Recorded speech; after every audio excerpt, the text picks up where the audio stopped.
For real, man. You got a bad right here. R.L.M is a bad, man. Thank you, Are buddy. y'all enjoying this? Because soon as you get off camera, you got to turn around, look around. You look around where you at. And I don't know what you got at home.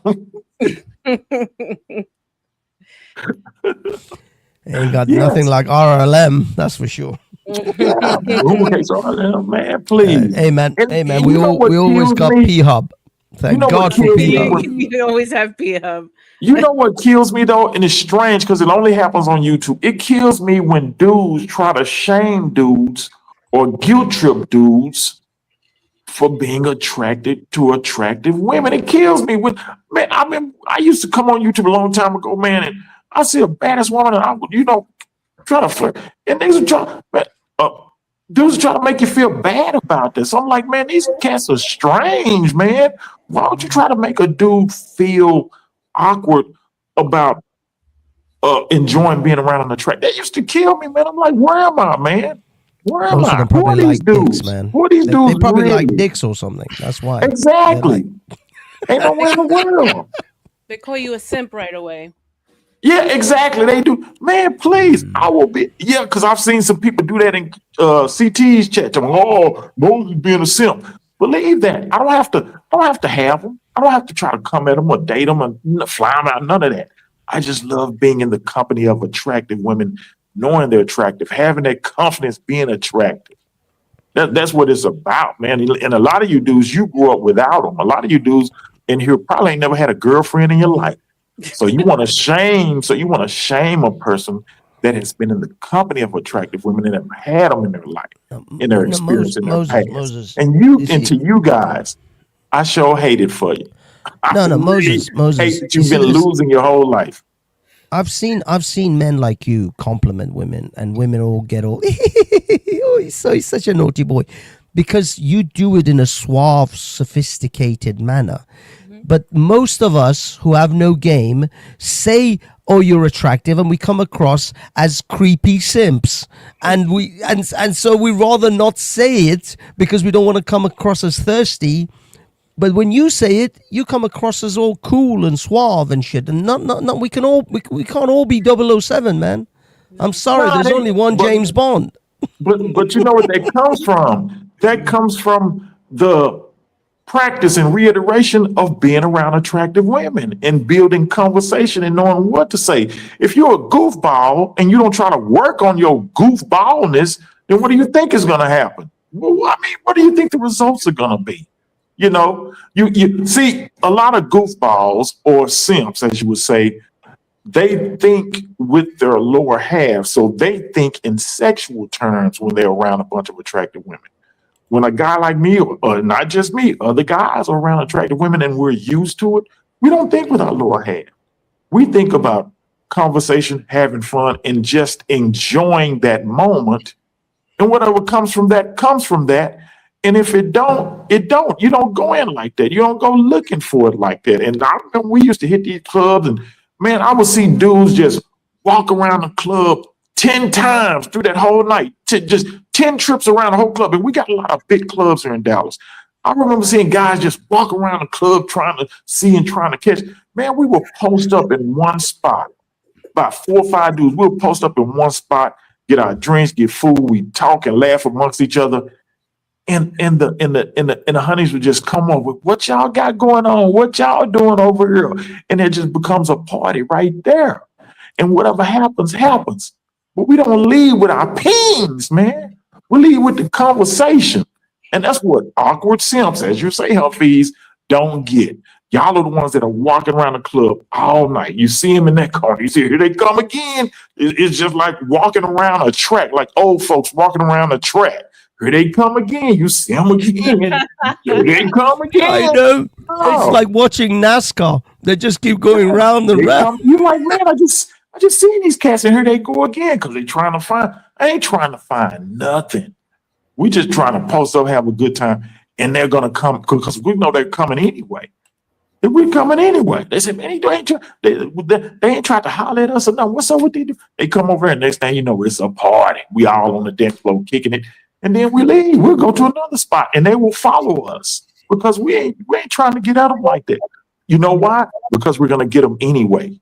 We're gonna get them anyway.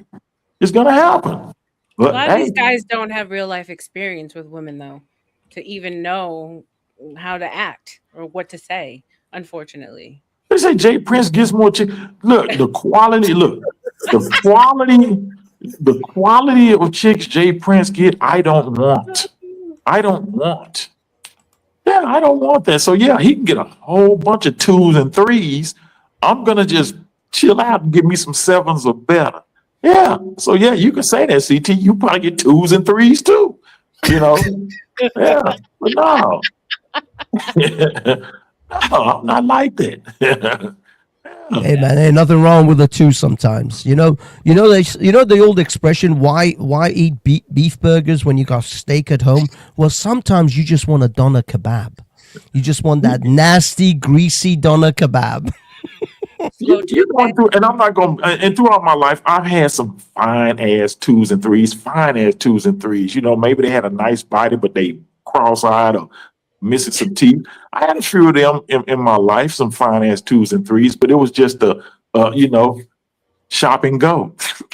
Mm-mm. It wasn't nothing permanent. They going into it. Maybe she had some real nice legs or some nice hips. Maybe she looked good in a certain dress with it. You say, okay, she ain't all that, but she looks good in that. So yeah, maybe I'll shoot at her. But I know with fine ass twos and threes, I'm gonna win all the time. My percentage there is 100%. Yeah. I'm 10. I'm 50-0 with that, so that's not a problem. When you ain't got nothing else, I can give me a fine ass 2 or 3.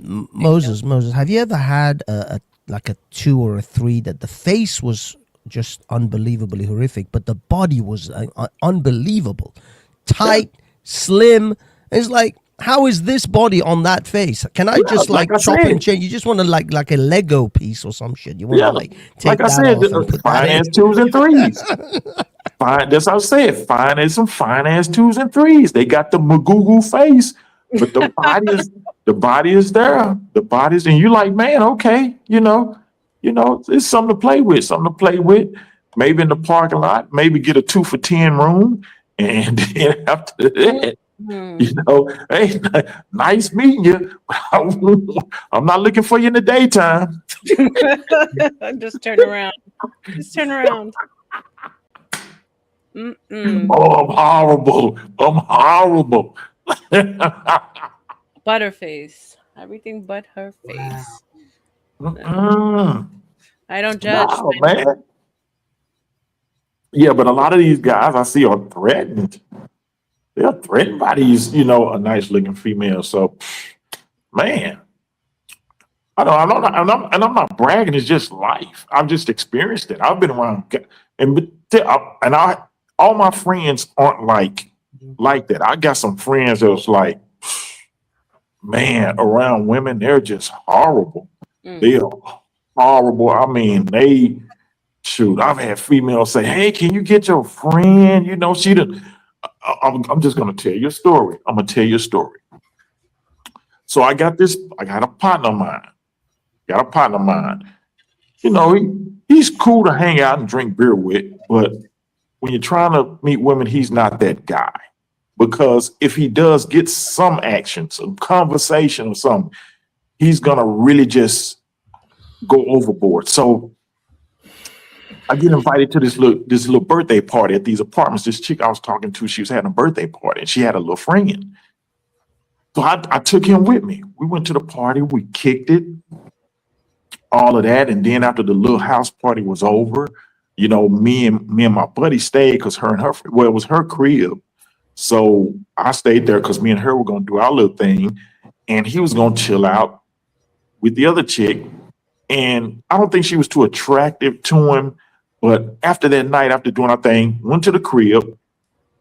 2 days later, the girl that I was with, she said, hey, can you tell your friend to stop bothering my homegirl? And I'm like, what's going on? She said, well, I'm gonna let her tell you. I'm gonna give her your number and I'm gonna let her call you. So she calls me and I'm like, hey, what's up? She's like, yeah, your homeboy. He's called me 8 times. He's left 8 voice messages on my phone, and I got a dude. She was saying she got a dude, but we was all having fun, and I was like, well, what happened? She said that she rubbed him out. I said, what? She rubbed him out. She said, yeah, and he busted twice.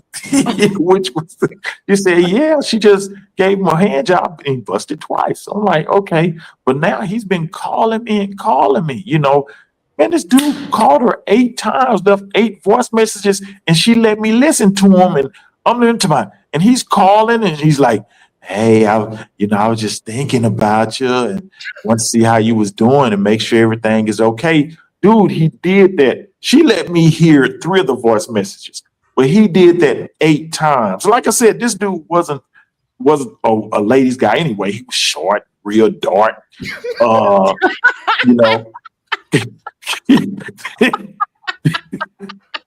You know, real talk, wore thick horn rim glasses and stuff. Dude is cool.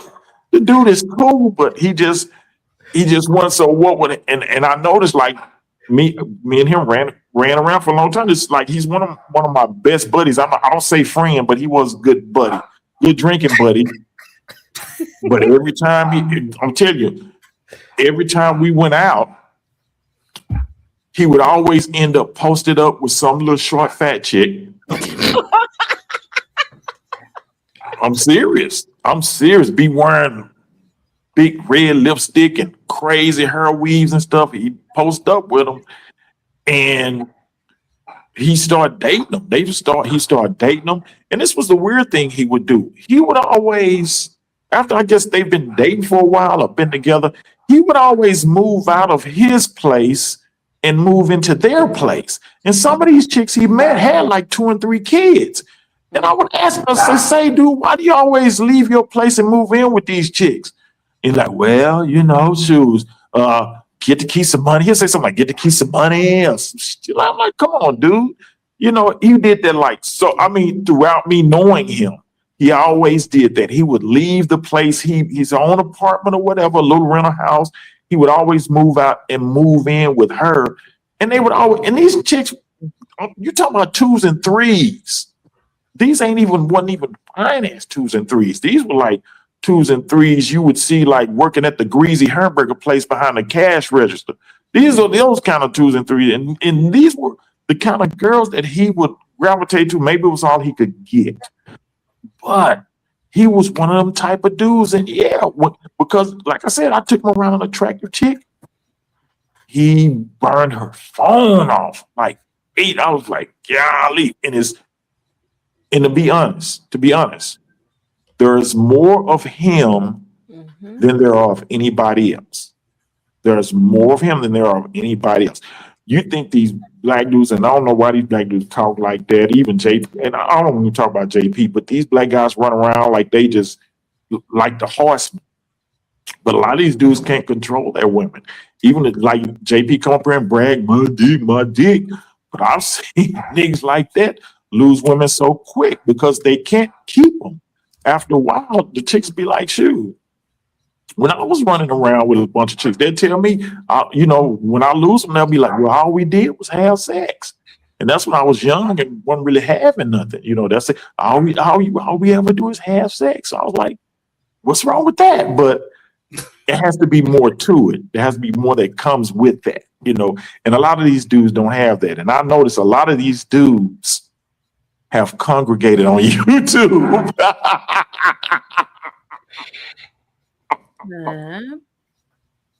And that's why women don't change, because of these guys.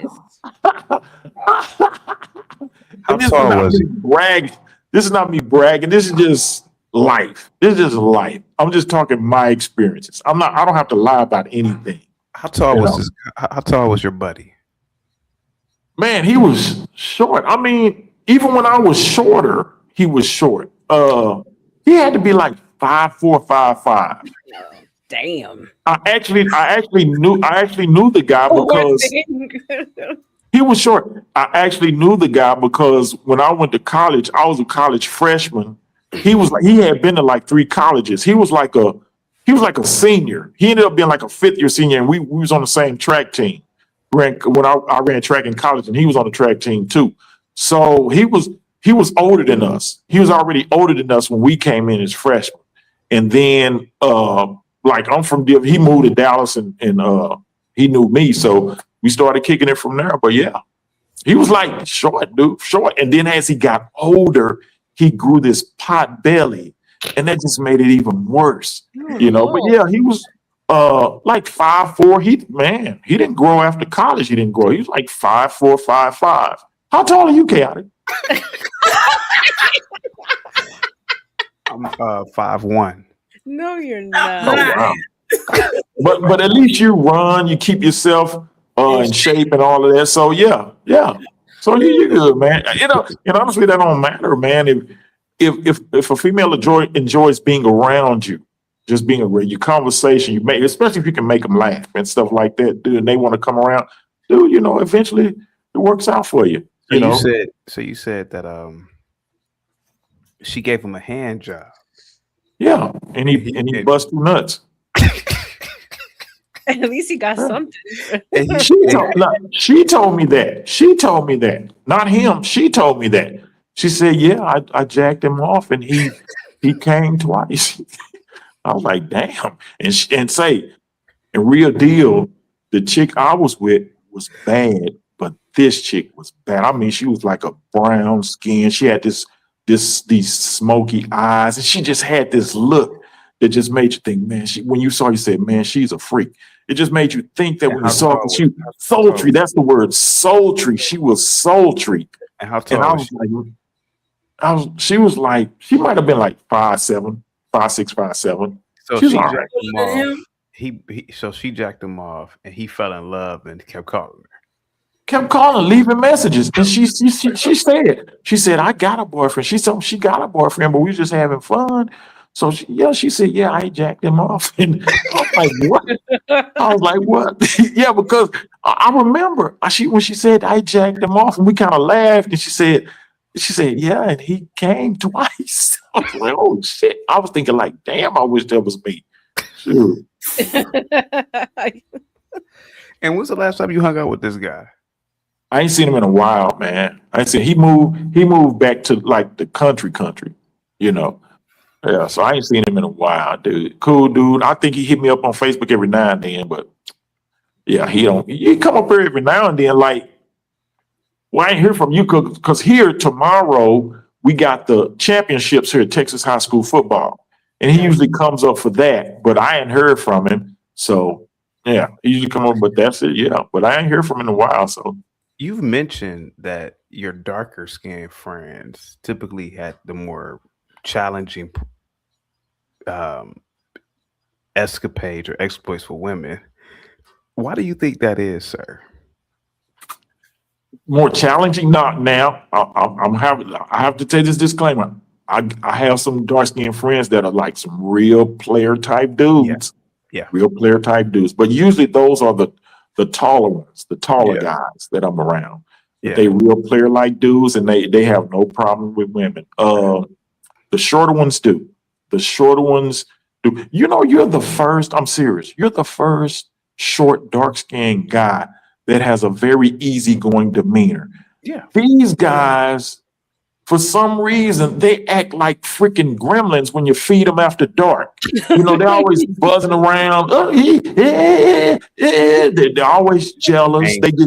They're openly jealous. They're openly jealous. I mean, if you tell them something happening good in your life, they'll actually look at you like, yeah, man, like, yeah, that's cool, but man, like they're around you, they could, yeah. I'm like, yeah, they usually behave like that. They're openly jealous. Yeah. It's crazy. And I always run into that because I got I don't hang with too many of them anymore, but I got just still like 3 cats every now and then I hang with. They're short and dark skin. And I know when we're around women, man, their energy level, they just get the buzz and and all that. And and this is what I hate.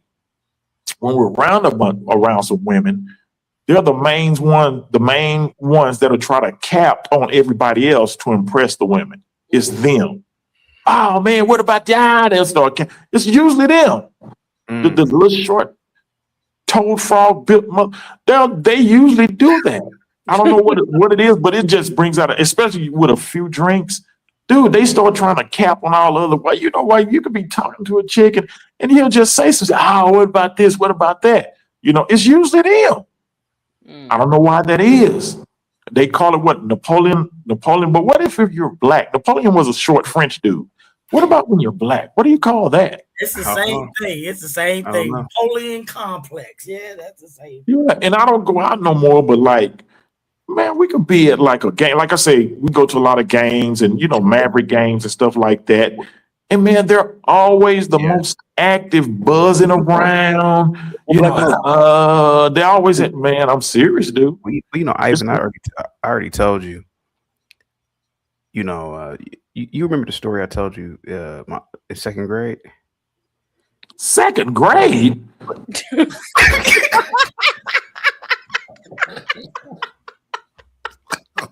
Why would I even want to remember some story like this?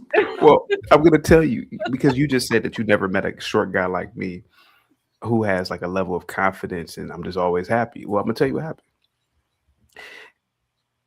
It's a mixture of good genetics and a good family, but I'll never forget it, man. I was on a bus and I was sitting at the seat by myself. I don't know why. Maybe like the other kids weren't on the seat yet, but it was two girls behind me. They were in the third grade. I'll never forget it. And they were twins. And one of the twins reached over and tapped me and said, "You ugly." Man, hold on. You know, growing up, you know, your mom, your grandmother, your aunts, everybody's telling you, you know, I'm wearing little suits. They say you look like a little, MLK, right? Yeah. And you wearing little suits? Yeah. And so I had never been called ugly before. And then, you know, I think that was like my first moment when I became conscious. Like what? Like I had no concept of it. So then I went home and looked in the mirror. And that moment I said, man, I am ugly. And then I realized I'm going to have to start doing things. Or, obviously I had the words for it. I'm a goddamn second grader. But I started noticing certain things, right? I started noticing other kids for the first time. I'm like, man, maybe I am ugly. And that's when I realized I gotta be funny. I gotta be the class clown. I gotta be the center of attention. And that's when that happened, man. I'll never forget those two little girls, man. They said, "You ugly." Because and here goes the thing. You know, being short and ugly myself, man, you know, as you know, when you get older, man, you really start realizing it, man. When you're in school and you start realizing like facial structures, jaw lines, height, and everything. And you're like, man. And then you start noticing like tall, like dudes. I'm not gonna lie to you, some of the stupidest people I ever met in my life were tall dudes. I said, God damn, this is a dumb nigga. And you know why he was dumb? Because he never had to cultivate any other talent or skill set. So I seen dudes, you know, I'm in junior high school, dudes were, you know, you start growing. Dudes were like 6 foot in, you know, 7th, 8th grade. And you know, I was like, God damn, is this nigga retarded? And the thing is that he could just walk into a room and chicks would just come to him. Whereas I had to be funny, be witty, you know, I'm cracking jokes. And I said, there is a difference, man. So yeah, man, being ugly, Moses, is a blessing, man. You know, it's something I picked up on a long time ago, being short and ugly. Yeah, man. You have to cultivate a personality. Yeah. Actually, the funny thing is it's the same with women. Women who have always been good looking have no personality. No. Now, the best kind you can get is one that was fat and ugly when she was a kid. Then she lost the weight and became good looking in her like 20s and early 30s. She has cultivated a personality when she was young, but now she's hot too. So she's got a personality and she's good looking. But hold on, Hafez. But Hafez, hold on, Hafez. There's a catch to that.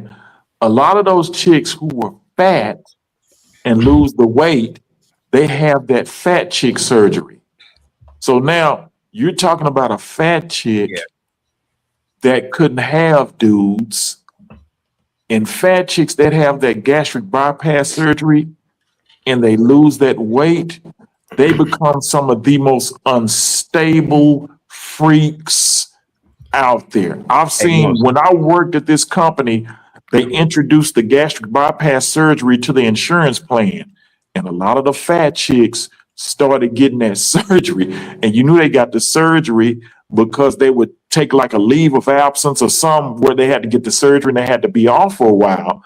And when they came back, you could tell they were smaller in their clothes, but they still had that fat around their arms and that fat around their knees and stuff. So it's like, oh, she had that surgery. But what they would do is, even though they were married, they'd start sleeping with a bunch of guys at the job. Why? Because those were the guys they couldn't have. And even When though they they were lost fat. that weight, they still got that fat chick psychosis. And they're the most unstable freaks out there. So when I see a chick, oh, I'll tell you a horror story that happened to me with one of them kind of chicks. I'll tell you a horror story. I met a chick like that at this club and it was dark. The club was dark. So she looked okay. She looked like one of those, she looked like a fine little foe, something like that, right? And she was giving me this, just kept giving me this attention and flirting, and I was drinking. So we exchanged numbers, and after the club, I'm headed home. I had to drop my partner off first. So when I'm dropping my partner off, she calls me and she wants me to come over to her spot. So I come over to her spot, and we're on the couch talking, and she still looks good in her clothes. And she gives me a little brain donation. And I'm like, oh, okay, it's going, okay, all right. Man, chaotic. Soon as we went to the bedroom and she got out of them clothes, everything dropped.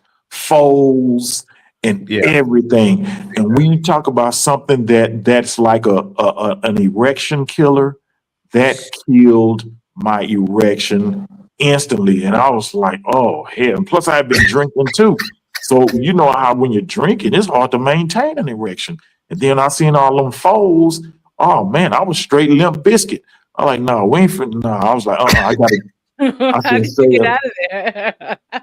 well, I just, you know what? I let her give me a little more of that brain. And then when I blew one off, when I blew it off, hey, when I blew one off, I act like I couldn't get back up. And I said, I'm gonna go home. I can't. I can't. This I poor kitty. said, "Hey, I'm gonna go home. We're gonna have to try this another time." hey, Ivan, can I tell you a story, man? About the Oh, and let me tell you this, Kay. Let me tell you this. Mm. I left her with a little G as a crossing. Oh God! For the love of Christ! Hey, Ivan. About 12 or 13 years ago, man, I must have been 26, 27. And I'm at this nice little bar, and I'm by myself drinking. And I think I told you this story too. I mean, this is Cleveland, so we don't really get a lot of dimes here. So I don't know where these chicks were from. Man, these chicks were like straight tens. It was a dark-skinned girl and a light-skinned girl. The dark-skinned girl, they sat next to me at the bar. And the dark-skinned girl said, "Can you buy my drink?" I said, "Nah." Man, she looked at me like I was an alien. I'm ugly, short. This is a dime piece. Brother, she asked me for my number, man. Like she just couldn't, it was unfathomable to her. See, these are the things that I need to teach a class on this for ugly dude. Remember, I told you this, man. When you're an ugly dude, man, it's like you have like a cheat code when you know the reality of psychology. I said, nah. And she was like, "What? You ain't about?" I was like, "No. Why would I do that? You should be buying me a drink." Man, that intrigued this bitch. So she gave me her number. We talked for a while, but she was a smarty yardy, but she was like a dime. Yeah, man. Mm-hmm. See, I learned a long time ago. I told you that day those little girls behind me said, "You ugly." I said, "Shit. I gotta switch some shit up, man. I can't walk into a room and not talk. I gotta be the person in the room, man, acting a fool." You learned at a young age. Man, but yeah, hey, but yeah, I think you got a personality, and so hey, man. And Hey. you know, and I never, and I gotta admit, I could never have had your nose. I think that was a good thing too. You got a bell pepper nose, bro. You got a bell pepper nose, but you got a bell pepper. No, don't try to corral me in, with the blackies and their big nose. Don't do that, dude. Don't do it. It's just not happening, dude. Be proud of who you are. Be proud of the little dark skinned bulbous nose that you have. Don't try to put me in it.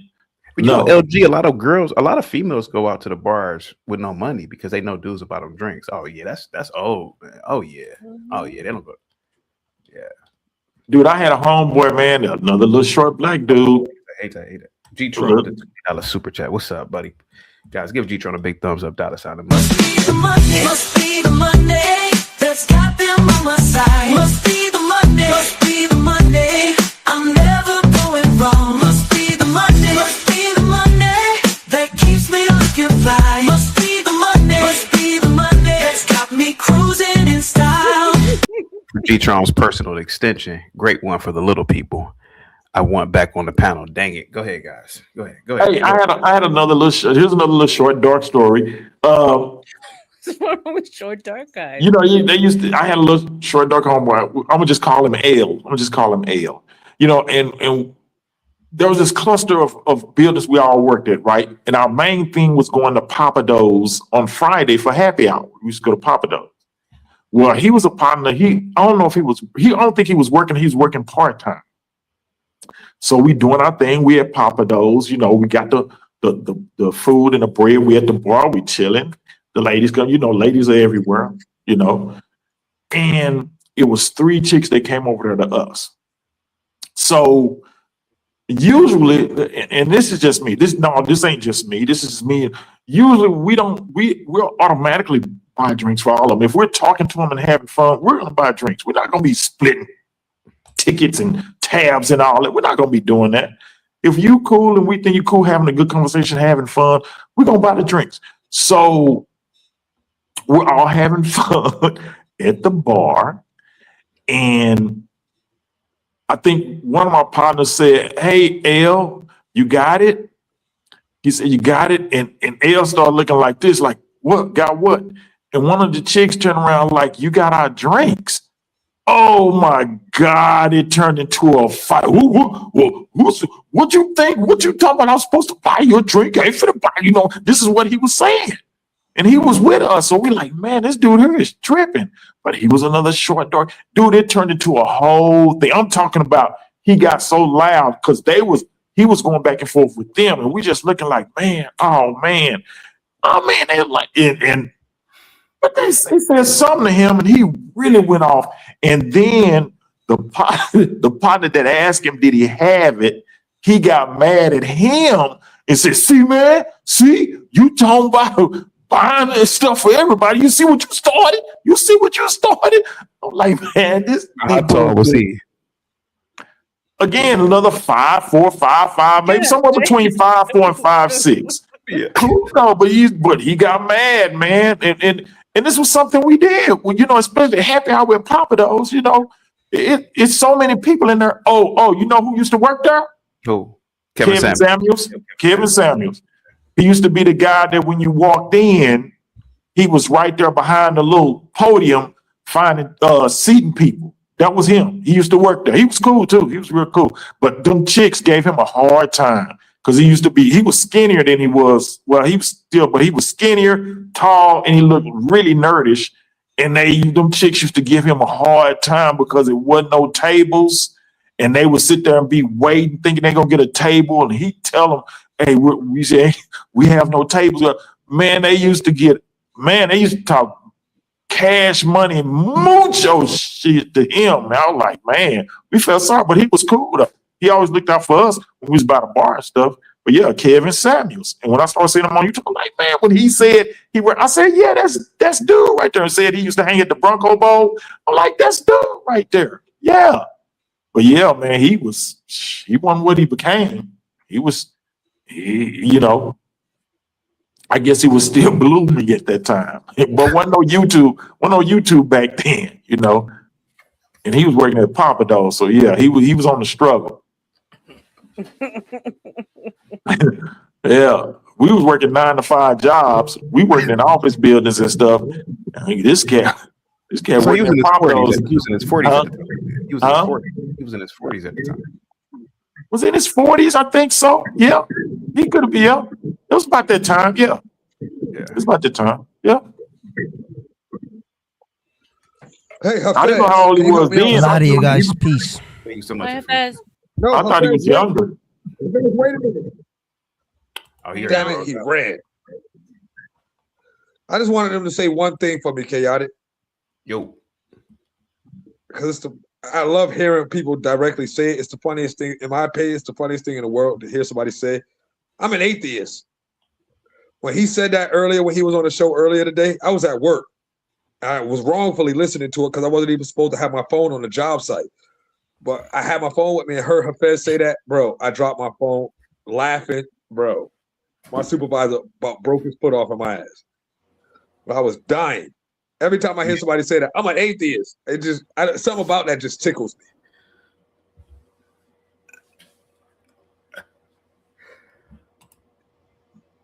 Hey, Black Moses, ain't you an atheist?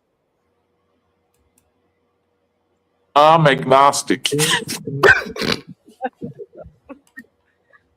Yeah. Don't that mean that you believe that mankind created God? No, I believe. No, I'm not an atheist. I believe in the theory of a God, Uh-huh. actually multiple gods. You don't believe that there's one?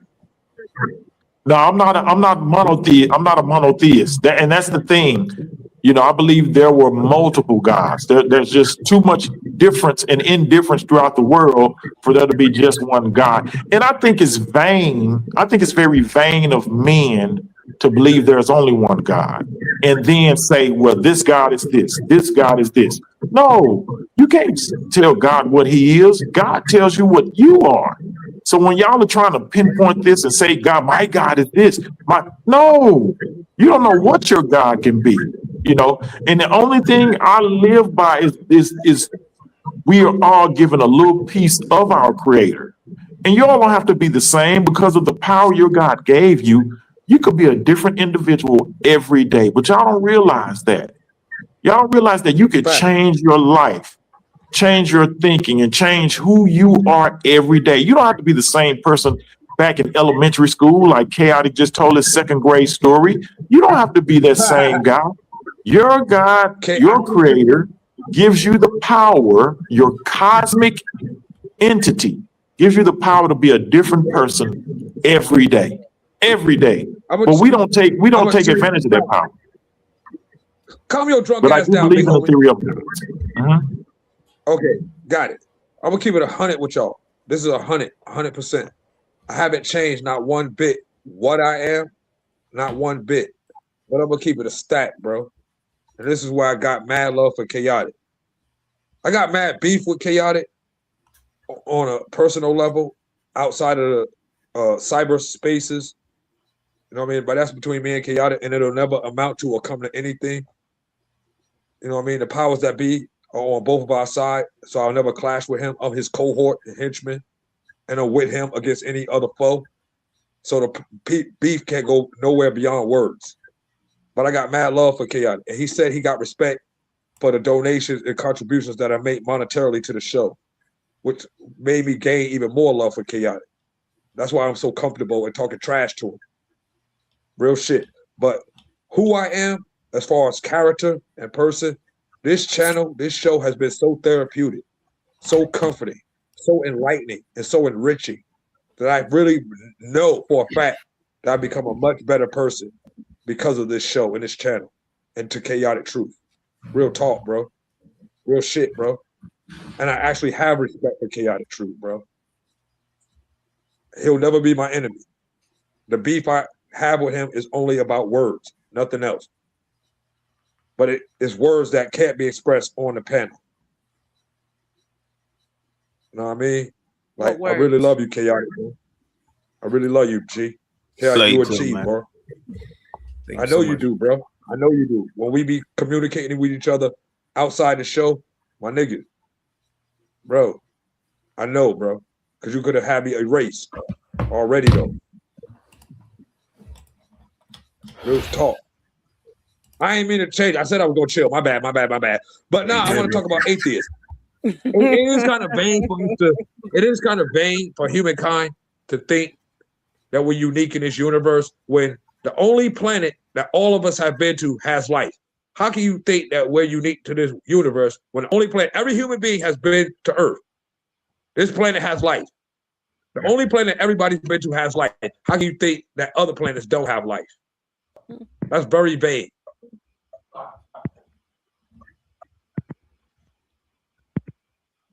I do believe in aliens. I just don't believe they came to Earth. You got the floor, bro. Me? You see I got the floor? Yeah, go ahead, bud.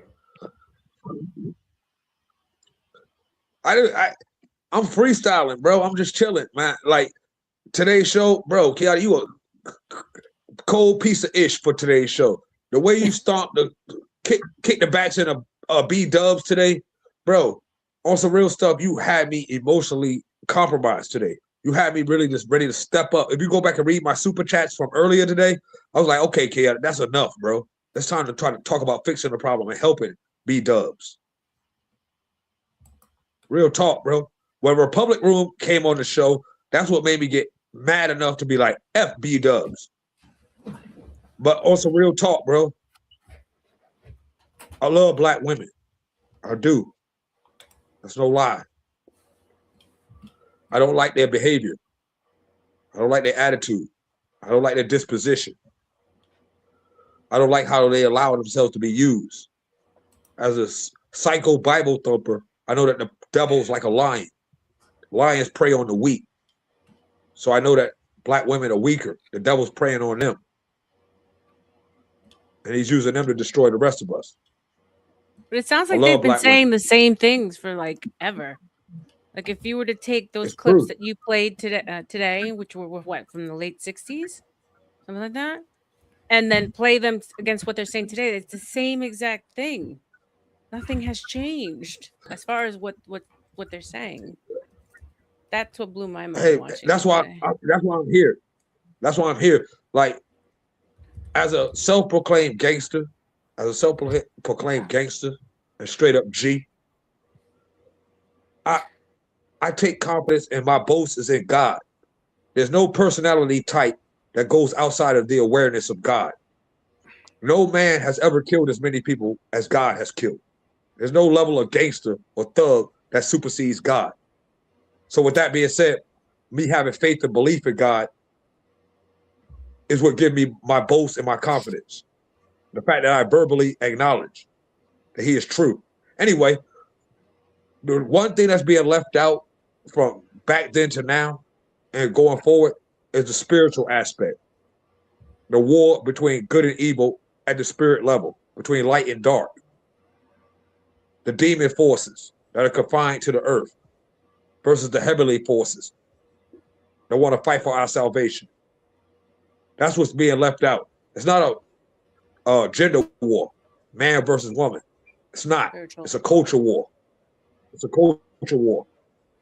Faith in the spirit realm versus practicing spiritism without knowing it. You're unwittingly worshiping the devil. You're unwittingly practicing demonism and Satanism and idolatry. What's your sign? What's your horoscope? I read my zodiac sign today. I read my horoscope. It's my right, my body, my choice. We're equal to men. All of those things defy what it is to be holy and to have faith in God and against God's order. When you hear people speak of those things and speak with confidence in those things, there's someone practicing spiritism, demonism, and Satanism without even knowing it. And that's the tricks and machinations of the demons and the devil. Okay? The devil works in this one way. The demons don't work the same way. They'll tell the truth. The one way that the devil operates is the lie. That's why everybody lies, because the devil was the first one to betray God. He told a lie. He's the father of the lie. And when he lies, he speaks according to his own disposition. When he tells lies, he has one purpose in mind, to kill us. It's not if you'll steal, you'll kill. No. If you'll steal, you'll commit suicide, like mankind did with Adam and Eve. If you lie, you'll kill, like the devil did.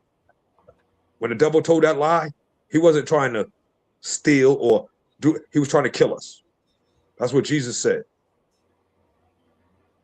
Anyway, I don't mean to get all preachy. My bad. I try to keep it chill. Bars. Speaking on the heart, I've been drinking. My shorty just left. She got to work in the morning. But anyway, my nigga Chaotic, bro, I really got love for you, bro. You changed my life. And I was with you before the 10,000 sub mark. You heard? 15 hours today, CT. Thank you so much. What do you think about the stories from Ivan? Ivan, I didn't catch it. I was walking. I was talking to my shorty. I had to step off. Ivan's great. Ivan's the number 4 favorite person on your show. Of course, you're number 1. Number 2 and 3. Number 2 is Imperius. I love Imperius. I look up to Imperius. If it wasn't a sin, I would idolize Imperius. I love Imperius. And number 3, Imperius of course. Is back? No, he's not back. No, he's not back. And number 3, of course, is Bob. Because Bob, we realized with one sentence that I'm actually immortal. I'm not invincible. And then, of course, 4th, like I just said, is Black Moses. Because he said, yo, just because you think you gangster doesn't mean you untouchable. When I first met him.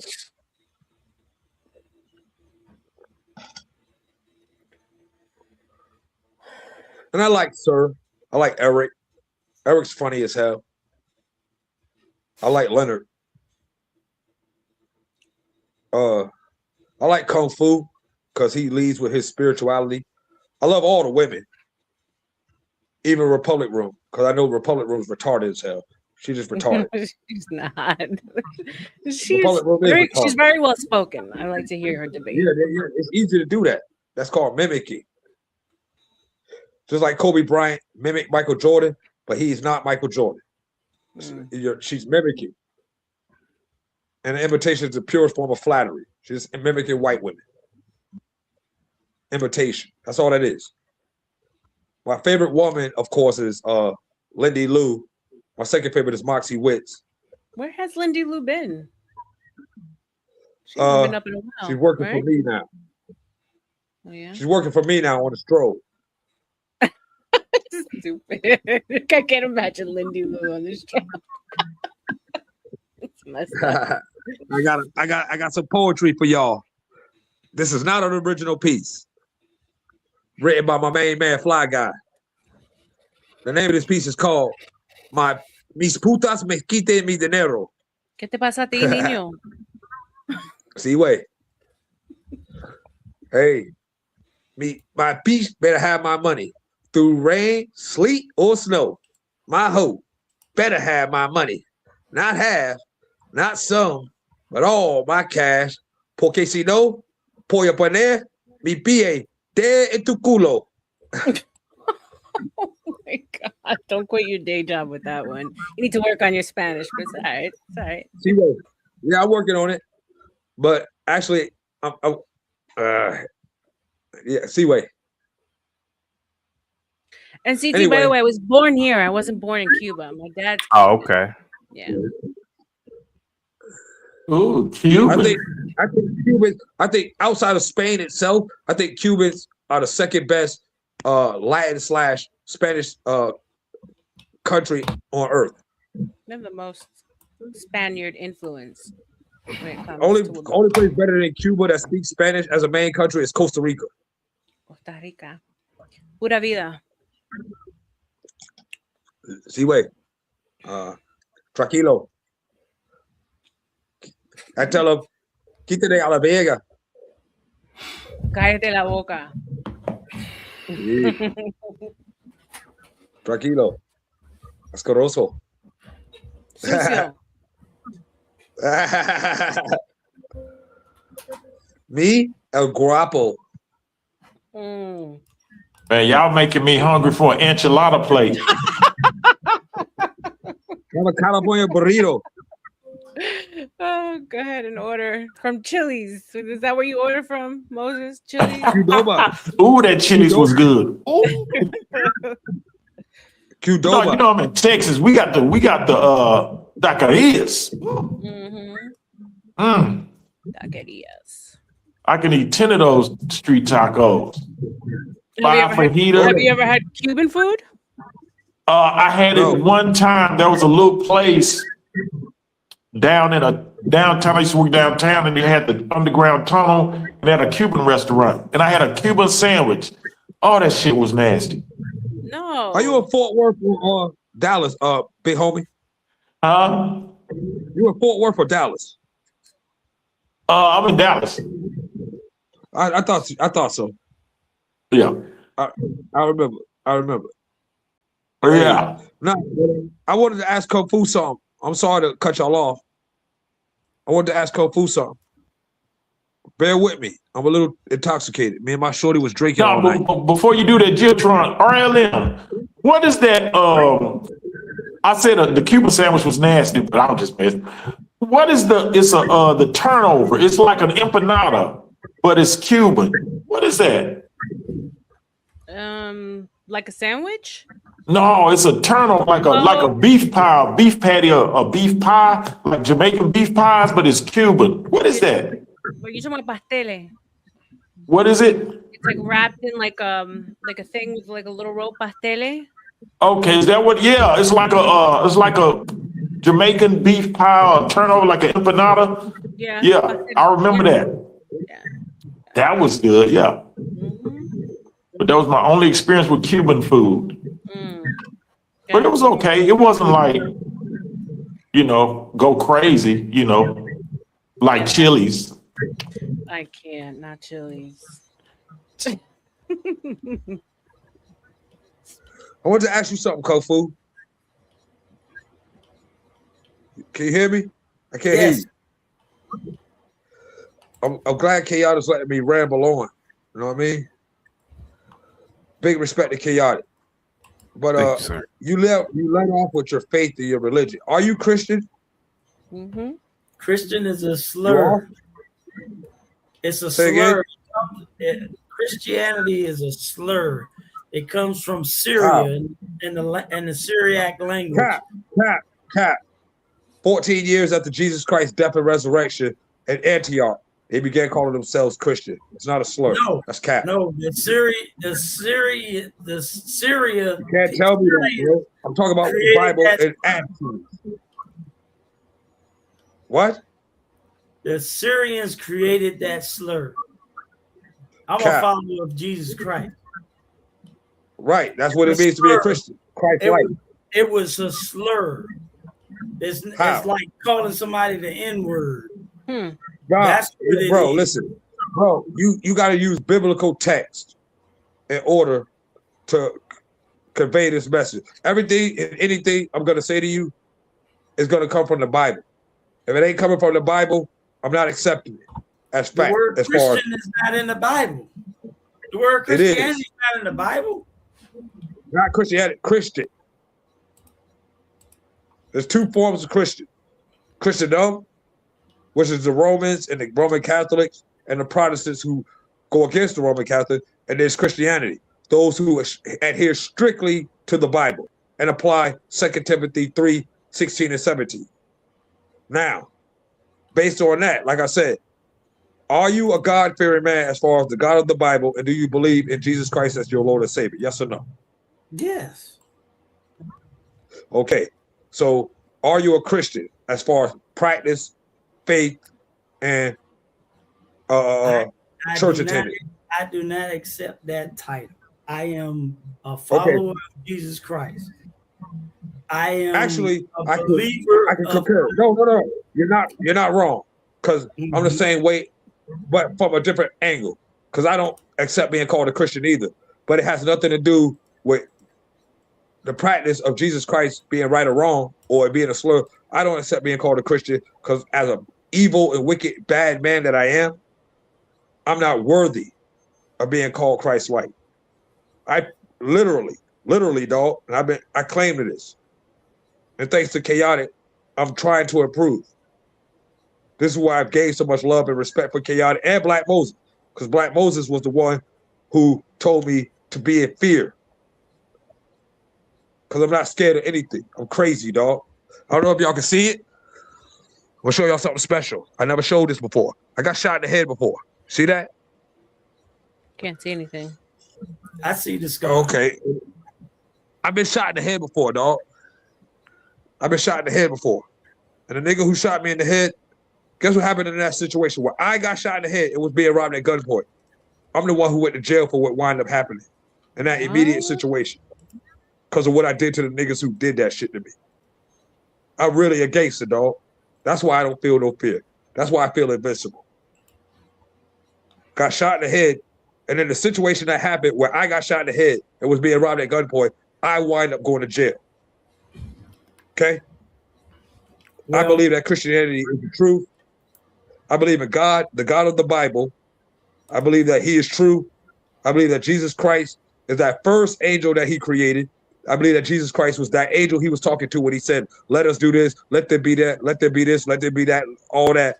The only begotten son, that was Jesus Christ. When Jesus Christ came to earth, that was that first creation that he made. That first creation committed 2 acts of defiance against God, and one of them was defying him, and one of them was hypocrisy. The first act that first creation did was when God created him, that creation was supposed to help create all other creation. And what it did was it took his power that God bestowed upon him. It created 6 angels to circle God's face day and night, saying, holy, holy, holy. That's in the Bible. Second act of hypocrisy. Like I said earlier, he preached the golden rule. Do unto others as you want them to do to you. But he practiced treating people better than they were capable of treating him. He showed love. And because of that example, it's impossible that this person is fiction. Jesus Christ is not fiction. He really did exist. That's why we have 2025, 1984, 1988, 1991. That's why we have these years of our Lord. Because Jesus was real. There's no army, government, politician, king, nothing, no event, nothing that the whole world bases its dates on, except Jesus Christ. That's how you know he was real. Plus, the example he set goes beyond being man-made. The self-sacrifice, the love, the greatness. Black Moses, you ugly as hell, too. You look like you're 53. I'm older than that. But as old as I look. Older than 53? Oh, my bad. I take that back. But as old as I look, you look older, gangster. Fuck you, man. Hell, let me tell you something. I'm glad to have lived life this long and never been shot in the freaking head. Yeah, I got the scar. Look. I can't. I'm like, man, come on. You don't want to be there, man. You know. I've been shot 8 times. But here's the thing. But I'm gonna tell you, bro. I'm gonna tell you something. And I understand what you're saying. I know when we was coming up in the 90s, and there was all this black consciousness going on, and Cass was talking about, man, you got to get knowledge, wisdom, and understanding. The key component to that was understanding. And Negroes, as I look amongst the world of Negroes, you have yet to obtain understanding. Yeah, you can get some knowledge. Yeah, you can get some wisdom. But for some reason, y'all just can't get the understanding. It's like reading a book. You know how to read, but you don't know reading comprehension. And that's why Negroes do some of the most foul Get on camera, Tom. things to each other, because For some reason, we have a lack of understanding, and that gives us a lack of inhibition. Negroes will go into each other's houses and infect each other's houses because they have a lack of understanding. We have a lack of understanding of respect, inhibition, discernment. I remember growing up, especially when the black Muslims, man, you gotta get that knowledge and that wisdom, but you never got understanding.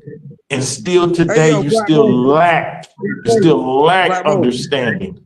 It's the most simplest thing you can get. With all thy getting, you can get understanding. Shut your old ass up.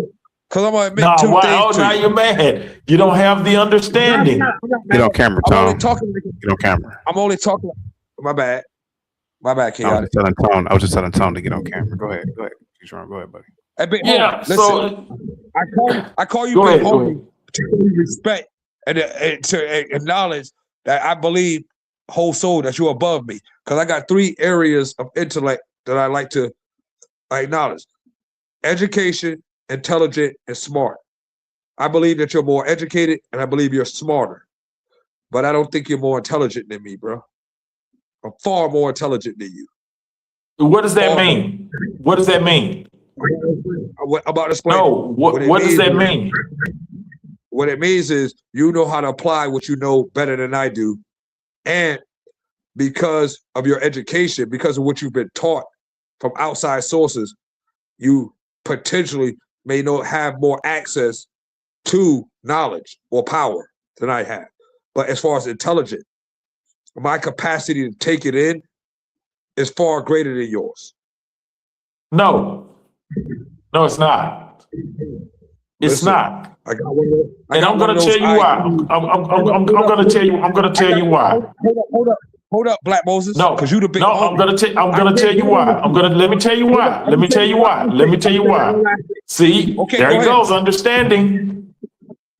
I got to. I can't come up to your level. You got to come down to my level. I'm humble enough to admit that. So let me talk.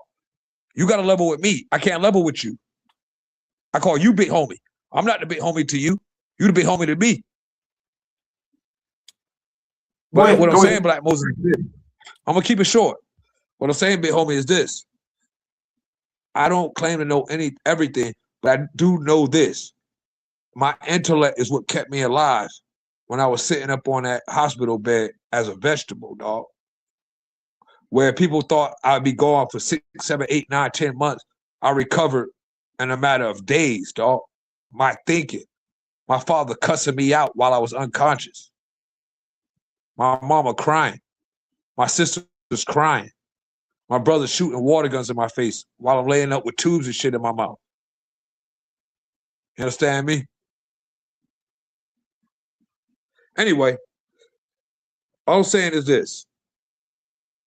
Hello? Hello? I'm listening. Come on. You All want me I'm to saying is listen? I'm this. listening. All I'm saying is this, big homie. I take it because I'm willing to admit somebody's smarter than me. Being smart is a good thing, dog. I'm not a smart dude. I'm not. I'm a stupid motherfucker, dog. I'm just very intelligent. That means something. There's a difference. I'm educated to an extent, but I'm very intelligent. But I'm not smart at all. I got to drop off. I love you guys. Thanks for having me. I'm too drunk to talk. Thanks, Chaotic. Oh, you're drunk. Bro. You're My drunk. phone about to Come die. on, man. My phone is going down to 1%. I got to throw the charger. Oh, okay. Okay. Understanding. CT going for a With marathon. all thy getting, get understanding. And see, this is the thing. It's Friday, so I'm gonna rock it out. That's a proverb. Okay, so now this is the thing. I understand him. He thinks, and he calls me big homie, and I appreciate you, Giatron. Here's the thing, Giatron. With all that you say you went through, I've seen people go through the same thing, people I grew up with close. How do you know that I ain't run them same streets, Geotron? But because of understanding, because of simple understanding, not simple understanding. Sometimes it takes complex understanding. I don't end up in situations. I don't end up in situations like that. You got to understand the people you're dealing with. You got to know it takes, I'm telling you, knowledge is cool, wisdom is cool, but until you get understanding, and until a lot of brothers, and I use that word loosely, a lot of brothers actually get understanding, you're gonna keep having the problems that you have. And you're gonna keep overreacting highly emotionally to those problems. I know when to go all in, and I know not to deal with it at all. That comes from understanding, learning it, and it ain't got nothing to do with intelligence. A lot of y'all say intelligence or intellect, and you're talking about book sense. You're talking about book sense. I'm talking about living sense, knowing when to shut up, knowing when to people watch, and learn from that. You actually can. You know, like what's going on now? All this street stuff going on it's falling off. T's in the back. Who? Oh, sorry. It's falling off because it's not flying anymore. It's not. And that's because the lack of understanding. We never have understanding. We never get understanding. I'm telling you, I'm cool with the way I live. I've worked a lot early because I learned early. I was given understanding and I kept that. It was a gift. I'm telling you, knowing it, and I'm gonna just use this. It's not knowing how to read, it's knowing how to comprehend what you read. That's the same as knowledge. Knowledge is knowing how to read. You know how to read the words, you know the sentence you're reading, but unless you can actually comprehend what those sentences put together means, you're still going to lack. You're still going to lack. And that's the problem. That's what I see from a lot of, and I loosely put myself in that Black community loosely because whatever, is that I still see that we have not obtained understanding on how to build. And that's going to continue to be the problem because people are highly knowledgeable, have high wisdom, but they lack understanding. And until you get that, you're not gonna fit in. Even if you try to get your own, you're not gonna be able to put it together because you're just gonna keep arguing with each other because you lack understanding. And that's gonna continue to be the problem. I understand, so I just sidestep it. I sidestep you Negroes and I keep it moving. That's a part of understanding. Yes, go ahead. Were you going to ask me a question? Yes. How many beers are you in right now? I was going to ask the same question, CT. Hey, you know, I think this is my 7th. No understanding. Before I got on your show, before I came on your show, I had just came back from the Bristol. We call it the Bristol. I don't know what y'all call it. We call it the Bristol. I just came from the Bristol. So the one I have now is my 7th. God damn. Why do I feel like I'm like talking out of alcohol? No. I'm just asking the question. Lack of understanding? Because you want to blame this for me saying y'all have lack of understanding?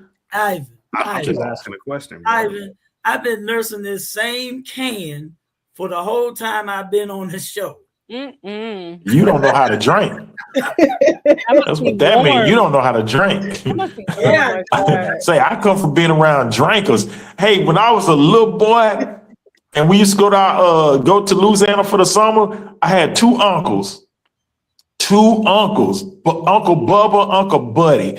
And my grandfather had this, well, we still got the land. And they used to sit out there on that land by them. Oh, he had an old rusty wagon with wrought iron wheels, and we used to play on it in red dirt. They used to sit out there on them lawn chairs, talk shit, and drink big bottles of wild turkey. And we would just sit there and listen to them. We would sit there and listen to them just talk, because both of them was in the service. So man, they sit there and talk about being in the service, they work and all this other stuff. Man, my uncle, but that's what a lot of my cousins, we get it from them. My mama's brothers, my daddy's folks. Were they light skinned too, like you? Yeah, most of them. Mm-hmm. Most of them. Same. That's where my family is from too, Louisiana. Yeah. Yeah. I'm talking about history, man. History. Blood, baby, that Creole. Did they ever talk about? Did they ever talk about being light skinned like you? You know what? Because that stuff didn't matter back then. It didn't matter. It only matters now. I'm serious. It only started mattering. Well, if that's a word, it only came to relevance in like the 90s. That's when I would start hearing dudes. When I was growing up, I would hear some things like, "Oh, you yellow." They'll say stuff like that. But it really came to a head starting in the 90s. When you would hear these companies, and I always blame the New Jack City movie for that. I always blame Nino Brown stabbing the brother from the bank, Kareem Akbar, in the hand. I always blame that because that's when I started hearing just this. Well, you start hearing females talking about, "I never liked them light skinned." Anyway, you started hearing it then. It was in the 90s, man. And I was like, that was crazy. So it didn't matter to me. I was already winning. You know, I was already winning. So it didn't matter to me. You don't like me or not. No, it's not that you like me. It's that I have to like you, you know. And that's how it's always been with me. And that's the problem. That's why these brothers are losing, because they're wanting to be accepted by the females. No. The females need to be accepted by you. You're the prize. Since we're talking about this, understanding. What's up, T? What's up? Tiny T? Hey, you guys. What's Happy up, T? Friday. T, what's up? Hey, Moses, you are hilarious. Ivan, since we're talking about this, how did a guy like me not even notice this growing up, and how was I so successful with my dark skin? Go ahead, buddy.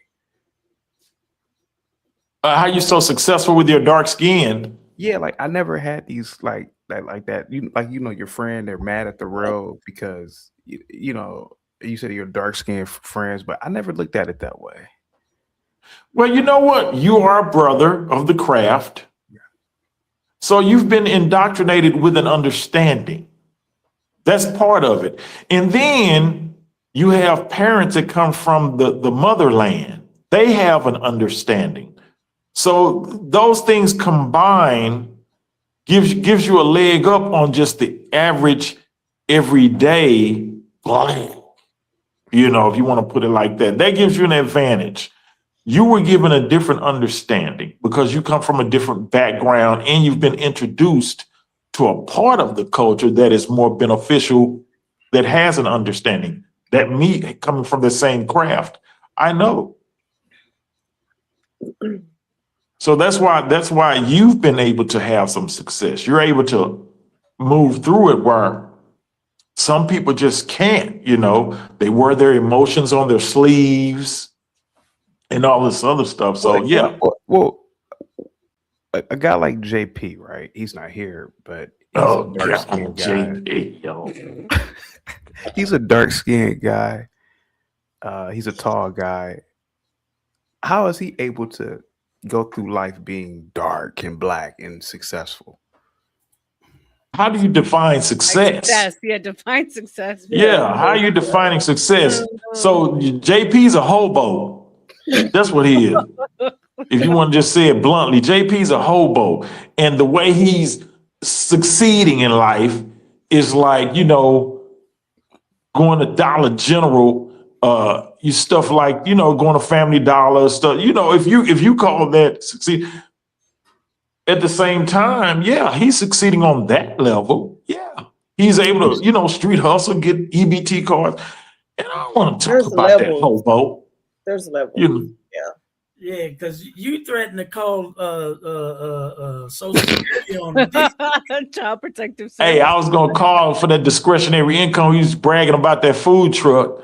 And then I realized he was lying about the food truck because it don't even run. So I'm like, how's he selling hot dogs and chicken wings and that food truck don't even run? Oh So my yeah, so I God. said, you know what? Yeah, he capping, pump faking. You know, he don't want to run that food. That's a front.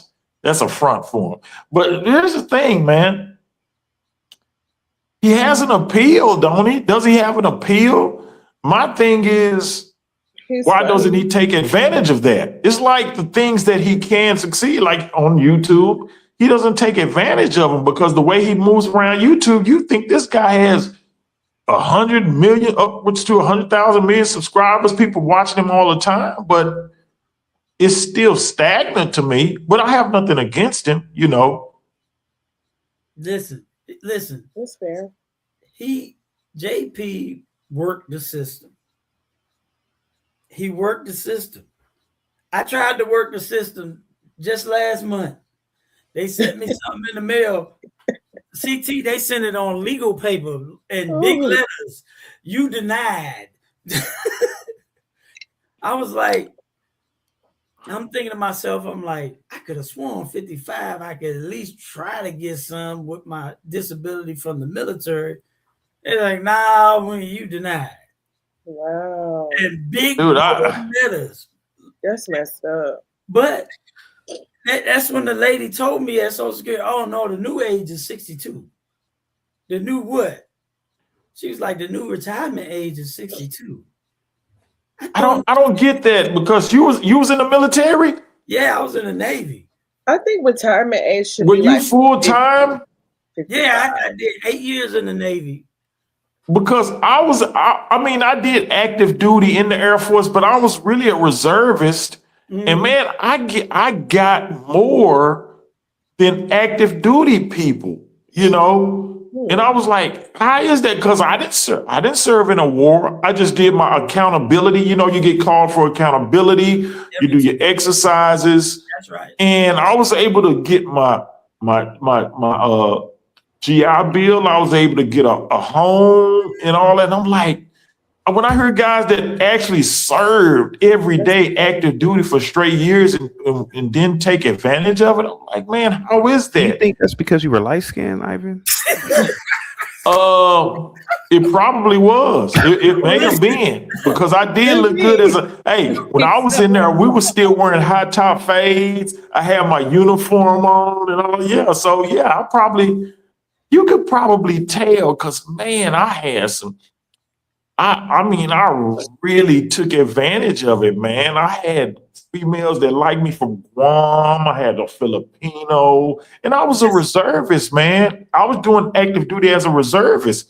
I wasn't there that long, but I was able to take advantage of it. And I'd be like, man, this cast, was there something about your discharge that No, that I got out honorable discharge. you got honorable discharge? I don't know, man. You know what I didn't do? What's that? I did not file. Me and my cousin, he was in the Army. We both went up to the VA administration in DC, downtown DC. And the guy just kept asking us, I know something wrong with you. Anything hurt? Did you have any operations? Did you do this and do that? And I was like, no, I ain't have any of that. I moved to Georgia. I found out I got arthritis in my hip where I was stabbed on active duty. T's in the back again. I don't know what happened. Oh. And I was like, you know, somebody said, well, you need to go ahead and file a claim. A friend of mine, and she wrote a letter for me, and she showed my wife how to write a letter for me. And then I took it to the VA. They sent me to some doctors.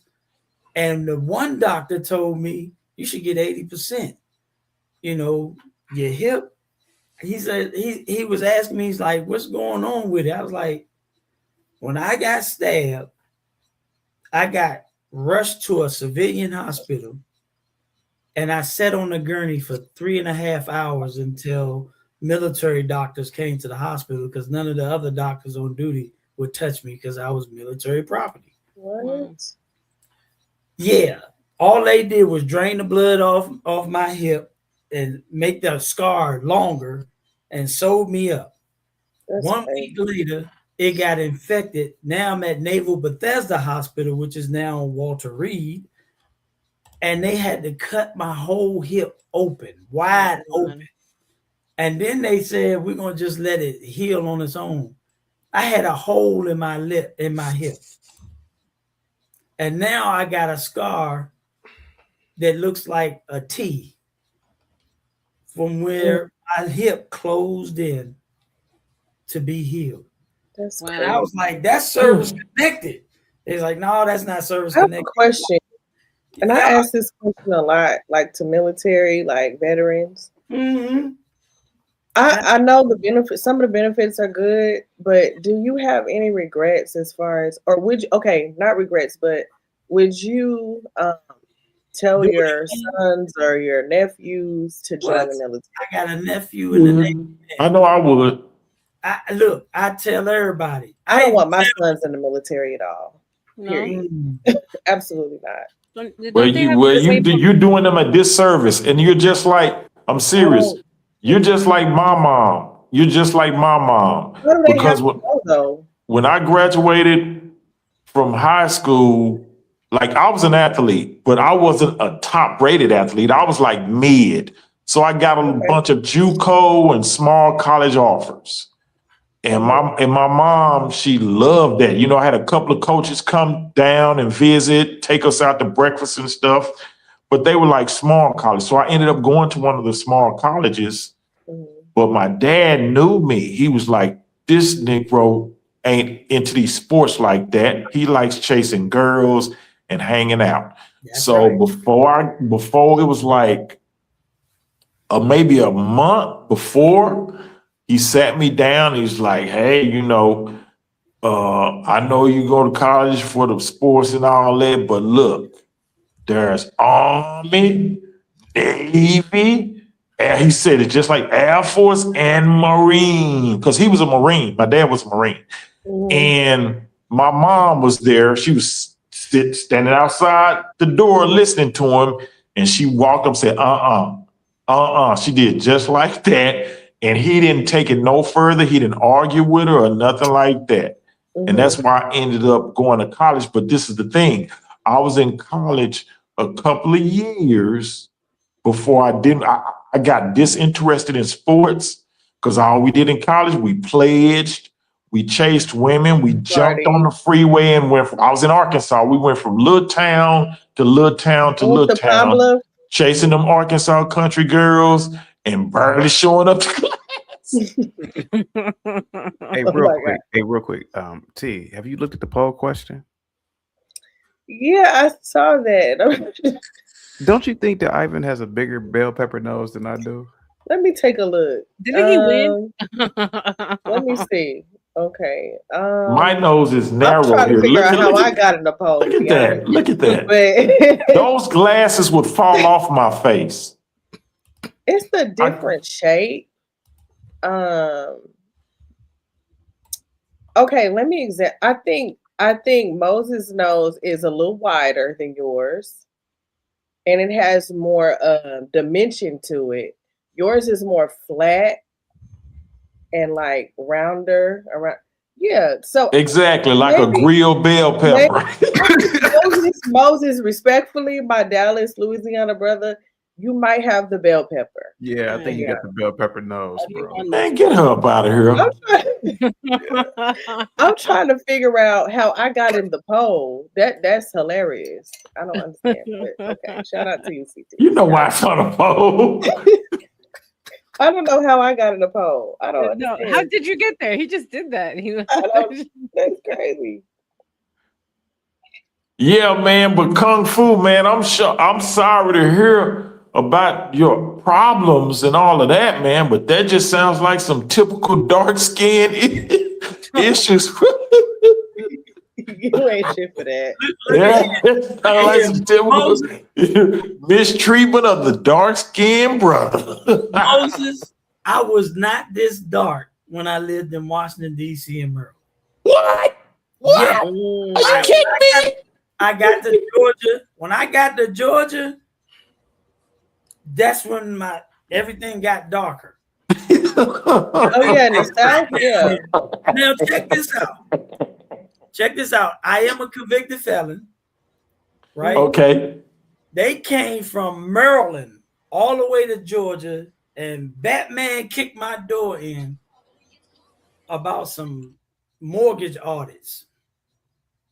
So what? Yeah, Mortgage I used to be an advocate for foreclosure, people that was in foreclosure or behind. Oh, okay. And I went to this little class and learned how to audit mortgage documents. Basically, they just taught me how to be an underwriter. And so I started doing the audits for people, and I wasn't charging them a whole lot. And I guess somebody got mad because I was getting all the customers. They was charging $1,200, $1,500 for an audit. I'm charging $250, $350. And so when they came and got me, it took them 30 days to take me from Georgia, Liberty County, all the way to Greenbelt, Maryland. Damn. And so, and That's Fed time. right. Yeah, that's Fed time. You know what happened at my sentencing? What happened? The judge said he had sentenced my co-defendants to 4 and 4.5 years in the penitentiary. When he got to me, he says, Mr. Jackson, I cannot get past your military service, your law enforcement service, and your charitable works that you do in your community. He sent me home. 30 days served time, sent me back home. And I was on probation for 3 years. Next year, I'll be eligible to get pardoned by the president. Next year in December. Oh wow. So you didn't really do time. You know, you're a convicted felon, but you didn't really do time. I got 11 charges of wire fraud. 1 was for wire fraud. 10 were for conspiracy to commit wire fraud. Mm. Oh wow. Because I worked foreclosures for Countrywide. Okay. And I remember Countrywide. Yeah, I worked for Countrywide. I started working for Bank of America after that. Remember After they took over Countrywide? Yeah. Okay, yeah. I came in right after that. Yeah. Because I worked for Countrywide and I did foreclosures. So I'm wondering, how did you, Kung Fu, go so bad in foreclosures and I was able to maintain? See, this is the difference in the complexions. See, this is the difference. You know, I could have went left like you, but because of the No, listen. When you all were working at those banks, you were working with the realtors, right? Or you were working with the realtors in the foreclosure department. Am I correct? Helping with short sales and stuff like that. Yeah, short sales. Yeah, right. I did short sales. Yeah, that was my department. I was the guy that was training homeowners to go into court and eat you alive. Hey, Kung Fu, let me ask you, was you just for that area or were you nationwide? You might as well say I had clients in California, Arizona, Texas. What was the most foreclosed area that you know of, that you witnessed? Maryland. Nah, it wasn't Maryland. It was Cuyahoga County, Ohio, Cleveland, Ohio, where your boy right there, yours truly, Chaotic Truth is from. Now, I had one client up in Ohio. She still calls me to this day. Cuyahoga County, Ohio had the most foreclosures. It's like the whole town of homeowners got foreclosed on. A whole town. I don't know if something changed back then or some factories went out of business or something and people lost their jobs. It's like the whole Cleveland, Ohio, all of them got foreclosed on. I was like, dang. I'm going to tell you what it was. And it was tiring. Right. Loans, when they came out with the exotic loans, like the pick-a-pay loan. Hey, the adjustable, the ARMs. Yes. The ARN. Oh, that did it. That was the killer right there. Hey, no, this is what was worse. This is what was worse. They were doing signature loans. That means all you had to do was write on a piece of paper how much you made. You had people working at Popeye's Chicken putting that they made $100,000 a year Yep. getting home loans That's crazy. and losing their houses in Well, no. 6 months. No, Bad. this is what they It was a doing. hot mess. They Them would- blackies at Popeyes or something else, man. They'll put them in the adjustable rate mortgage, right? So Yeah. they'll be at a 2.5% Setup. loan. 2 years and then the rate go up. And they're like, ooh. 2 to 3, Like what? 5 years. Hey, mortgage go from 1,500 to 4,000. Exactly. Stuff Just like like that. Now listen, this is how I help the client. I asked the client, I says, did you read the RESPA? She was like, no. So they will bring me in their mortgage documents. I said, you see this document right here? She's like, yeah. I says, this document tells you how often this lender sells his loans. And they would be like, well, I didn't know that. That's because when he showed you the paperwork, he covered the words and told you to sign here or initial there. I said we would go to court with customers and we would advise them from the gallery what to say, what not to say. I have 10 people that I have helped get their homes free and clear. Because of the bank, Awesome. because the bank loans were fraudulent. They sure were. Wow. They never disclosed to the customer that they were putting their loans in asset-backed securities and trading them on the stock market. Though there was no documentation of that, but when I did a securitization audit, it would show that their loan was in Wells Fargo Trust, asset-backed security, X, Y, and Z. And what happened was when I would present this to the customer, they was like, so Countrywide don't own my loan? And I would be like, no, ma'am. This trust has your loan. Your loan's been paid off. The investors came in, they invested in this trust, and most of the trust had 600 to 1,000 loans in them. And they will be trading on the stock market. And the people that invested in that asset-backed security, they got paid monthly, not quarterly, as people made their mortgage payments.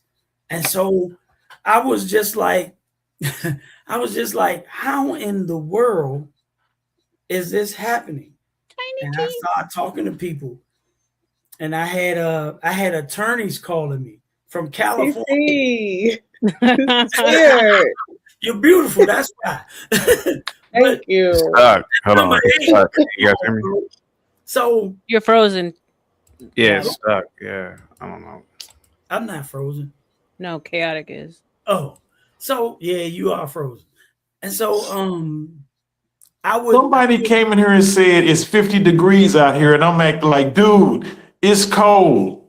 It's 50 degrees. It's cold out here. I'm on the patio. It's cold out It's here. a little chilly, yeah. Yeah, But it's supposed to be man. warm, And though. I think he's from Dallas or somewhere in the area. Yeah, it's cold. You ain't on the patio, bro. But it's I go supposed in to the be house, 80 I'm warm and degrees. toasty, but I'm on the patio. It's going to be 80 degrees, though, in Dallas. Wait a minute. Yeah. Ivan, Oh, for Ivan. Christmas, it's going to be 80 degrees. That's crazy. Ivan, do I hate that. you think you you're a grown ass man, but do you think you're an alcoholic? Uh-uh. Alcoholics admit they have a problem. Okay, beer. Exactly. I'm gonna tell you why. I'm gonna tell you why. I only drink beer for the most part. Every once in a while, I'll drink some Jack Daniels. That's my favorite liquor. I'll drink some Jack Daniels.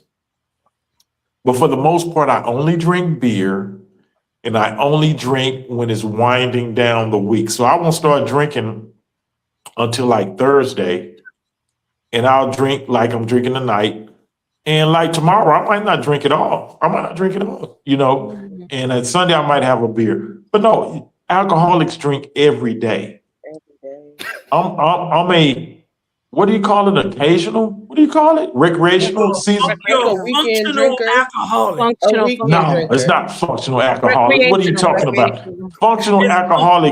Functional alcoholics drink every day, but they still function. They still can work and all that, but they drink every day. I don't drink every day. Cocaine. I want to get back to this whole light skin conversation again. Ay, Dios mío, chaotic. Me and JP just got into an argument last night on my show. About what? About what? He was calling me white and biracial. What's wrong with that? I'm not biracial or He's white. not white. T, that's the problem. That's not, the though. problem. I have They black want to parents. guilt trip you. They want to guilt trip you into blackness. And that's just not you. I'm a black woman. No. I am. You think you are because you've been guilt tripped into that, and society has been telling you that. There we go. Back in history, you wouldn't be considered that. You'd be considered like a free person of color, maybe mulatto, something like that. Because I'm serious, but here's the thing. Dark-skinned people want to corral you in with them. Not And then, JP. and then He here, definitely this is does. what happens. This is what happens, T, and you know it's true. Once they corral you in, then they start picking on you because you're the lightest one in the group. Now that right? did happen to me when I was Exactly. So they only want you when it's to serve their purpose as a whole. They only want you then. Once they get what they want, then you all yellow and you all red bone. Then you're all of that. So That's I'm true. like, why put up with that? Why try to prove to them? Should we have our own race? Yeah. Like light Why? skin No, people? you should have your own. You should be a different part of the social structure. You don't have to play the race game. You should have your own part of a social structure higher than the blackies, higher than them. You are that naturally, but they always want to corral you in when things get rough. They want to corral everything and say, "Oh, you ain't black. You sit up there light. You ain't black. You ain't black." And then when they get what they want, they'll tell you, "Oh, you too light skinned. You too light skinned." Yeah. My mom is like a brown color, like a brown, like reddish undertones, I guess. And then my dad is light skinned. Do you get burned in the sun? I do. I sunburn. Yeah, I do too. Yeah, we get sunburn. My skin peels. It's terrible. It hurts. Yeah, and your skin peels like a snake and all that other stuff. That's what I'm saying. That's why that's why I think black is so beautiful, because they don't have to be concerned about you're brown nosing them. No, stop brown nosing them. Melanin is my favorite. I love dark skin. I'm obsessed. I love dark skin. That's the freak part of you. That's the freak part not. of you. It's not the racial makeup. It's the most beautiful thing ever. Don't do that. It's worth more than gold. Yeah, don't do that. Don't do that. Don't do it. Look it up. It's true. Don't do it. Hey, I always ask this question. That's why they're paying men to go to Japan and like. Yeah, I always ask this question. I always ask this question. Is melanin a gift and a curse? Is melanin a gift and a curse? It is. Put Idris Elba up there. Come on now. Oh, that's Idris Elba? No, that is not Idris Elba. T. You can't even tell black dudes apart, could you? You called him Idris Elba. You can't even tell black dudes apart. I said you could have put Idris Elba up there. Exactly, because that dude look like a dark-skinned Jack in the Box. What's his name again? Don Cheadle. Don Cheadle. Yeah, he's not handsome at all. No. Yeah, he's not handsome. Yeah, stop doing it to yourself, T. You how long do you have to hear, "Oh, you ain't black enough," or "You yellow, you red"? How long do you have to hear that before you say, "Okay, let me just move around. Let me just sidestep these Negroes because they're out of pocket"? Ivan, do you really believe that lighter skinned blacks are are automatically at a higher level than, like, for example, would I have been a freedman back in the day or enslaved? You be enslaved. This like you're an evolution. We're in the evolution. And time moves on, things evolve. We're the evolved version of that, you know. Like they always say, here's their own words. Oh, we the first people, we the first human beings. Okay, yeah. But just like the first iPhone, there was an improvement. You had the iPhone 2, the iPhone 3, all the way up to the iPhone 17 Pro. So who will people want, an iPhone 17 Pro, or do they still want the old original iPhone? No, they want the 17 Pro, the evolved version. And that's what you are. So you can't no longer say you're black like they say, because when they mean black, they mean dark black. They don't mean you. And They I only think get you that's as weird to say. I think that's weird because I think black, whatever that is, whatever that means, it comes in all different shades. oh, That stop doesn't believing that mean lie. just Stop because you're that. light skinned, you Knock it cannot off. take away Knock my it off. blackness because I'm light Knock it skinned. off. I'm not going. That's another thing that corralling language. Oh, I'm sorry. there's all kinds of shades of black. There's It only one. is. No, there's only one shade of black. What I'm looking at behind you, that's black. Oh, come You see on. how your skin shines CT off not of that that black. darkness? CT Huh? not that black. If CT was sitting where you're CT sitting is right now, brown. look. CT If is CT dark was brown. sitting where you're sitting right now, we couldn't even see him. No, We couldn't stop see him it. at all. He'd be invisible. Stop If he was sitting where you're sitting, because it's so dark where you are, if he was sitting there, like, damn, where's CT? There he is right there. Oh, if he opened his eyes, you might see him. You are crazy. No, stop doing that. Stop feeling like you have to be a part of that when you're naturally not. You don't have to just say, oh, I'm not, but naturally you're not. And you have to come to that realization, you know, because you're only that when you're around them. And they don't really feel like you are. You always get these looks, don't you? Yeah, You always get them looks. I can't lie. You always get them looks. You shouldn't have to placate to that. You shouldn't have to put You yourself get in that attitude position. from people, T. You get attitude. Don't do it. Don't do it. Yeah, especially back in the day when I was younger, like when I was in beauty school, for instance, that would be like the dark skinned chicks, you know what I mean? That would like look at me crazy. And what's crazy is I was like the top stylist in beauty school at the time.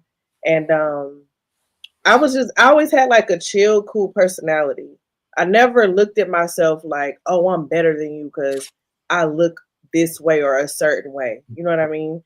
And then I had a couple of girls, dark-skinned girls, that would, you know, after like getting to know me over the course of a couple of months, you know, they came up to me and was like, oh, we thought you were going to be stuck up because, you know, you were a pretty light-skinned girl, whatever the case, but you are super cool.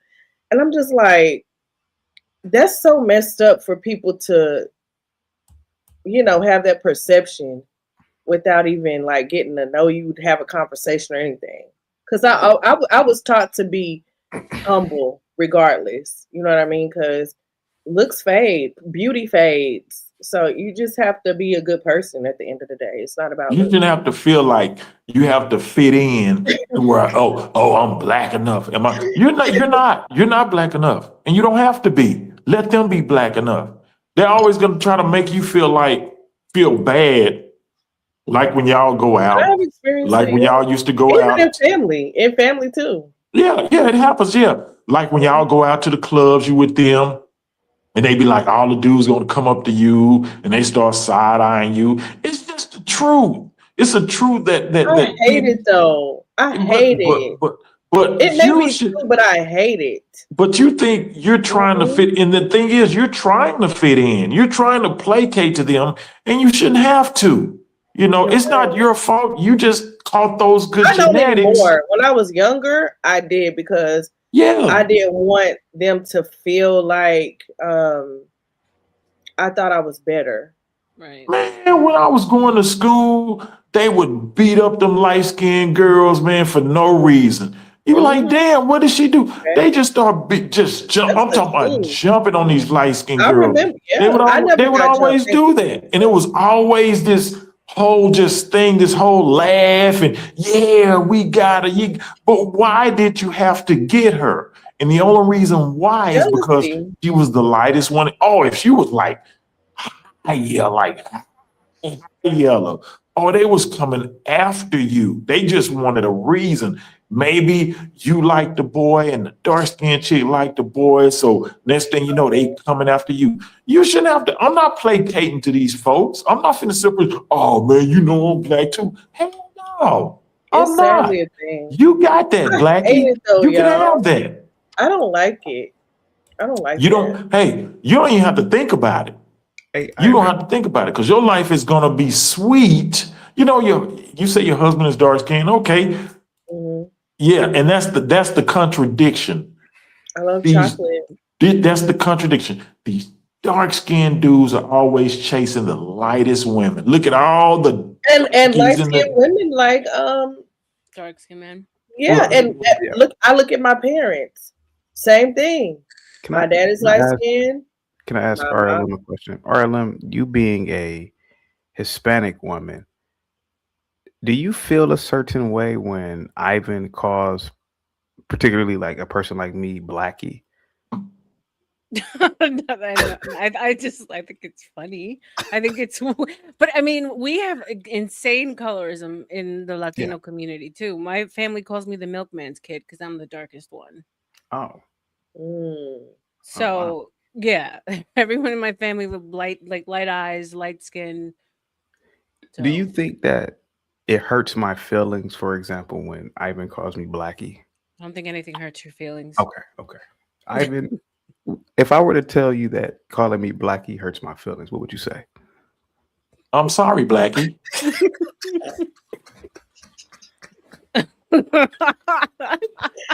That is crazy. Never gonna stop. Man, but you know what? If it was a mutual respect, then yeah, I would get it. But there's not. You guys are always trying to guilt trip the lighter skinned guys. You try to guilt trip Chris Brown. You try to guilt trip whoever else. You try to guilt trip these guys. You just Super chat, bro. He said, give me 1 second. G Trump says, for you, CT, and the lovely ladies, for bringing me back to joke on my silly self. Thank you so much, man. Go ahead, Ivan. yeah. We're not doing the guilt trip no more. I used to always think like, man, like, why am I not in on the inside? First there's the general stuff that the guys do, and then there's the inside stuff that the certain guys do. And it's usually the darker skinned guys, like, they thought I was too light skinned or good to be introduced to weed and stuff like that. So they would go off and smoke their weed and all that. But they would look, and probably because I was an athlete too. But they would always look at me like I was supposed to be this special guy. And I was like, man, I'm like, I used to think, man, I'm like y'all, but I could think that, but they didn't think that. They didn't. And that's real deal talk. You know what I'm saying? So it got to a point where I just did my own thing. I did what works for me, And a So lot of other people gotta realize that, because I'm serious. My son, because my sons are light skinned, and one of my sons was getting in trouble in school, and he was getting in trouble because what they'll try to do, they always try to put the light skinned dude up front to do the stuff. They always try to do that. So he would do that because he think he's being a part of something, when they was just jealous of him because he's lighter than me. I mean, he's light. Did Is that his make mom you, light? yeah? Yeah, his mom's light too. Did that make you happy that he was lighter than you? Yes, it did. Both my sons are lighter than me. Okay. Wow. And here's the thing, I wanted both of my sons to be dark skinned, but I only got one. I have a are light you skin and a serious? dark You skin. dang, that's You gotta fix what a your mic. delusional. That sounds delusional, T. That I sounds wanted both of my sons to be dark skinned, yes. because you wanted them to fit in, right? I wanted them to look like their father, like to be dark skinned like their father. Yes. That's crazy talk. But anyway, well, you know, I love chocolate. I'm sorry. you know what? I That- remember, and T, you know about Glendale Park. You know Glendale Park. Of course. And I remember me and a homeboy of mine, we both light skinned, you know, we both light skinned, and we went to Glendale Park, you know, because that's what was going down on Sundays. And we My were parents sitting used to go looking back at the in the girls, day. and these two, it was like, no, it was 4 chicks. 2 of them was not by themselves, but like a couple of them had kids. So we was just sitting up there chilling. I think we was drinking beer. And these chicks started talking to us. And it's like, dang, you know, we don't really see too many of you red bones no more around here like that. And that was weird to me. That was very weird for them to say that. I mean, this is my neighborhood. I grew up here. And it's like, yeah, we don't see too many red bones anymore like that. And I'm like, man, I remember sitting at Beamer's on the patio at Beamer's. And I'm just sitting there chilling, you know, because I used to smoke cigarettes. And I'm just smoking a cigarette. And this chick sitting across from me says, yeah, you got a lighter red bone. She just said, I'm like, what the fuck is, well, excuse me. What is wrong with these people? That red bone is kind of crazy though. Why do they have to like for the women? They designate that. They do. They designate that. Ivan, can I They ask said you? you don't. Ivan, can I ask you a question? I don't want to offend. But let me say, T, what if I would have said, oh, here you go, black bone? What if I would have said that? That would have been very offensive. It would have started a whole world of problems because most of the people on the patio was dark. So what you mean, black? What you mean, black bone? You know how they get the what you mean, black bone? Ivan, I want to ask you a very personal question. It's a hypothetical. If you had a set of twins, identical, but one came out dark skinned and another one came out light skinned, who would you love the most? Oh my God. How That's crazy. you're going straight I would love them both, but I would cherish my lighter skinned child. I can't take that back. Take that back. I'm saying I would love them both, but I would cherish my lighter skinned child. That's kind of crazy, Moses. No, it's not crazy. It's not It because you already see who's going to have the advantages in society. You know, Well, why would you do that though to the darker skin? Like I feel like they deserve the same amount of attention and love. they'll get the same amount of attention and love, but as life goes on and they start like school and groups and advantages, you know who is going to be offered to first, and you want to promote that. Now, if the darker skinned child gets some advantages or invitations, I would promote that too. But you know where they're going to come to first. You know where. This is insane. Okay. So yes, I would love them both, but I'm going to cherish the light skinned child because she has a higher percentage. She has a higher percentage of having a higher, reaching a higher level in society than her darker skinned counterpart. Tell me I'm wrong. Tell me I'm wrong. I don't know. You can't. I don't know if that's true. Is that true? You know, you keep denying who you are, and that really bothers me, T. You keep denying. What is denying? I'm a black woman. Me no black. Hey, no, you're an almost. Hey, you're an almost black woman. You're almost there. You're almost there, sir. Hey, there's a whole documentary. Go to Tubi. There's a whole documentary called "Not Black Enough." Wow, it's beautiful. She looks Sudanese. Wow, she is Sudanese. Yeah, she looks Blackanese.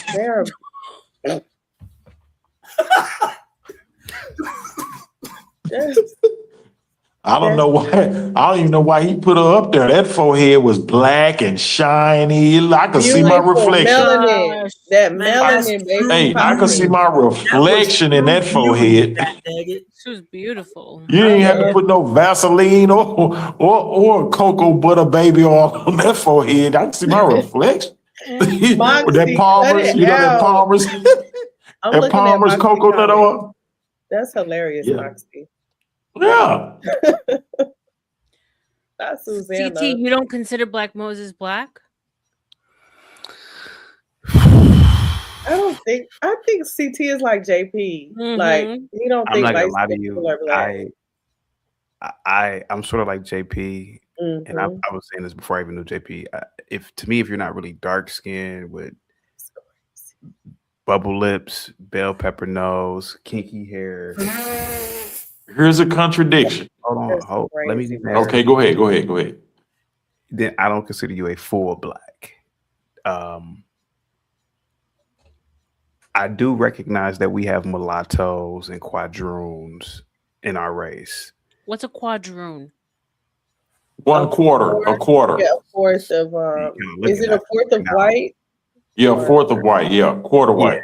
It's people who are mixed with, like, they are Creole, so they're mixed with French blood, right? Got it. True. So now culturally, Ivan is black, but genetically he's an admixture. So I consider myself more closer to JP racially. Right. Yeah, that's the way yeah. Okay. Well, here's the contradiction. Socially, not culturally, socially. You said culturally. No, socially. Now, here's the contradiction. T, I saw you and I think it was Mo. Y'all was on a show, right? It was you, Mo, and what's the chick name? Nazus or something like that. Y'all was on the show and JP was on there. Oh, yeah. And he called y'all eye candy. Wait a minute. He called you and Mo eye candy because y'all were light skinned, and he called Nazus because she was dark skinned. He called her an eye cavity. Do you remember that? Because he was trolling Nay. He likes to troll people. He was trying to get meant that. No, he meant. I remember He triggered her that night, though. He did. I think that was probably one of their first conversations. Yeah. And that's what he does. But why did he do when that? He first meets you, he tries to get under your skin. That's what he does. He did it to me several times. My sister. You know what I mean? Like, he likes to get underneath people's skin. Man, that hobo can't get under nobody's skin. But he did that, and he made that difference. He made that difference right then and there. Then I saw him with a chick. She was light skinned, but she had a horse face, and he had her dancing on a table or something. And I'm like, she's light skinned, but she has like pretty eyes. Pretty eyes. He called her pretty eyes. Yeah, but she's light skinned, but and he had her dancing on the table, grabbing her butt and stuff like that. She's light skinned. See, this is what I'm saying. These dark skinned dudes, they try to make these indifferences, but who are they chasing the most? They chasing the high yellow sisters. And he proved it when he did that night. He called y'all eye candy and he called Nazus the eye cavity. And that was screwed. I was like, man, and you're only doing that because of complexion. If Nazus was light skinned too, he wouldn't have did that because Nazus has a pretty face. But at the end of the day, JP has dark skinned daughters, so he's procreated with dark women. That's all he can probably get. Because if he could get some high quality light skins, he'd have probably light brown skinned kids. Yeah, so he's a contradiction. I'll be right back, y'all. Thank you so much. Be right back. Yeah. So let's knock it off. We can't hear you, bro. I don't know what's going on with your mic, bro. We can't hear you. That's what you're trying. Something wrong with your mic, buddy. Yeah, let me see. Can you guys hear him? I can't hear him. Yeah. He's feeling a little nice, I think. So let's stop the confusion. Yeah. Let's just knock it off. I mean, because we're close to our darker skinned counterparts, we're accepted to a certain point. Yeah. And that's cool, but that's where it should stop, and that's where the understanding should be. I got the understanding. But what So gives you? But what gives you? And not necessarily you, but what makes lighter people to you automatically at the top in the hierarchy? well, the advantages, the invitations, you're easily, let's say, we're easily more palatable than our white counterparts. We're easily more palatable. They'd rather deal with us than to deal with our darker counterparts per se. I mean, the first black president was a light-skinned brother. Yeah. Yeah, a biracial guy. What's the dark-skinned dude that was running for president on a Republican ticket? Ben Carson. Yeah. Oh, they was like, hell no. This black ain't finna sit up in here. No, we don't care if he's a doctor. We don't care if we don't care who he ain't finna sit up in here. Barack Obama was more palatable, even though they didn't accept his policies and none of this other stuff. He was more palatable. A tall, light-skinned black man is more palatable. And that's just the truth of the society we live in. You're gonna get invited in the rooms. Not all the time, but enough to where you're effective. Why have I gotten invited in certain rooms? Come on, man. It's self-explanatory. Knock it off. And let's just You have not gotten invited to places. exactly. And let's just do this. Let's just do this. The only original black organization, the Nation of Islam, who continuously sits at the head of that organization? Light-skinned black. Light-skinned man, Master Fraud Muhammad, Elijah Muhammad, Minister Farrakhan. And after that, it's about either be Wesley Muhammad or it's going to be Nuri Muhammad or it's going to be one of Farrakhan's sons. It's not the only dark-skinned dude that had a chance, and I forget his name. What was his name? Khalid Muhammad. Khalid Muhammad, they got him up out of there. Old Ben that comes on your show, old 70-some-year-old Ben, remember he was in the back.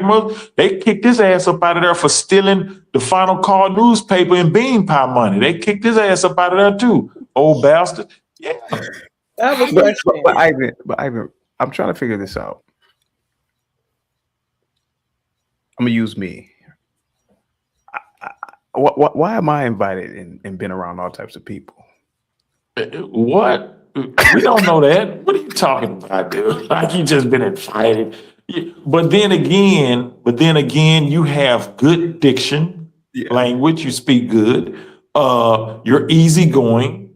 You're respectful. And, so you're not one of those soul brother blacks. You're not one of those. You're dark. You're dark skinned. You have the complexion. But then when they hear you talk and you make sense and you're able to relate, they're like, okay, you're like a younger Ben Carson. You're like a younger Ben Carson. But before I open my lips, I walk into a place. What are they automatically thinking? Uh-oh. That's what they thinking. Uh-oh. Where'd he come from? Who let him in? I don't believe that. I don't believe that. You don't have to believe I don't believe that, Ivan. I would expect like an it's accent. how you carry I would yourself. expect an That's accent. it. That's it. It's how you carry yourself. That's Yeah. at the end of the day. I think that has more to do with it than skin complexion. But then to kind of go back to what you were saying, why haven't darker skinned men been in certain types of leadership roles or whatever the case? I think unfortunately, dark skin, because of the country that we live in, can be deemed as intimidating. It's automatically looked at as like an intimidation thing. Well, stereotypes are behind. Yeah, you know what I mean? So So they choose the lighter skinned black, if you will. There's a dark-skinned black man running for governor in Florida, right? Mm-hmm. Mm-hmm. Okay. I'm just listen. I'm And he's just saying. probably going to Hopefully, win. He's got big shoes to fill. I'm in Florida. No, is he Republican or He's He's a Republican. Republican. Republican. he Byron. might win? Byron Allen. Yeah. Wait, Byron Allen? Byron Donald. Donald. Oh, Donald. I thought you said Allen. I'm like, wait a minute. What are he doing in politics? Who's that? I know who Byron Allen is, but That's the one in okay. Chicago, right? Yeah. Okay. Yeah. Good luck to him then. And that will be like a huge step forward for the Cuban community and the Latino community to put a black man in as governor. Mhm. You know, that would show that they've progressed from seeing that, from seeing color, and really just sticking to policy and what they want. Mhm. Yeah. You have, I mean, there's a lot of, like Moses says, there's a lot of dark skinned blacks, women and men that are actually running for office, and many of them have a good chance of winning. You know, a lot of you all think that your senators and congressmen are leaders. They're actually representatives. They don't hold any power except for what we, the citizenry, give them.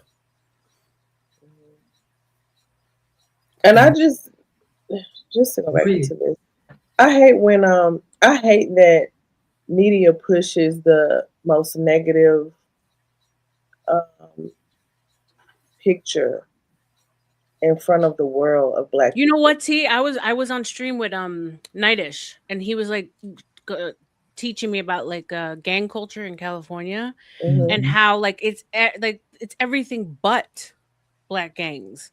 It's like the Filipino, the Vietnamese, like, and he's Yeah. like, there's only 6% black in LA. Mhm. And I told him, I was like, it opened my eyes because all that's portrayed on the news, on Yeah, TV, black on, people are it's the only ever black.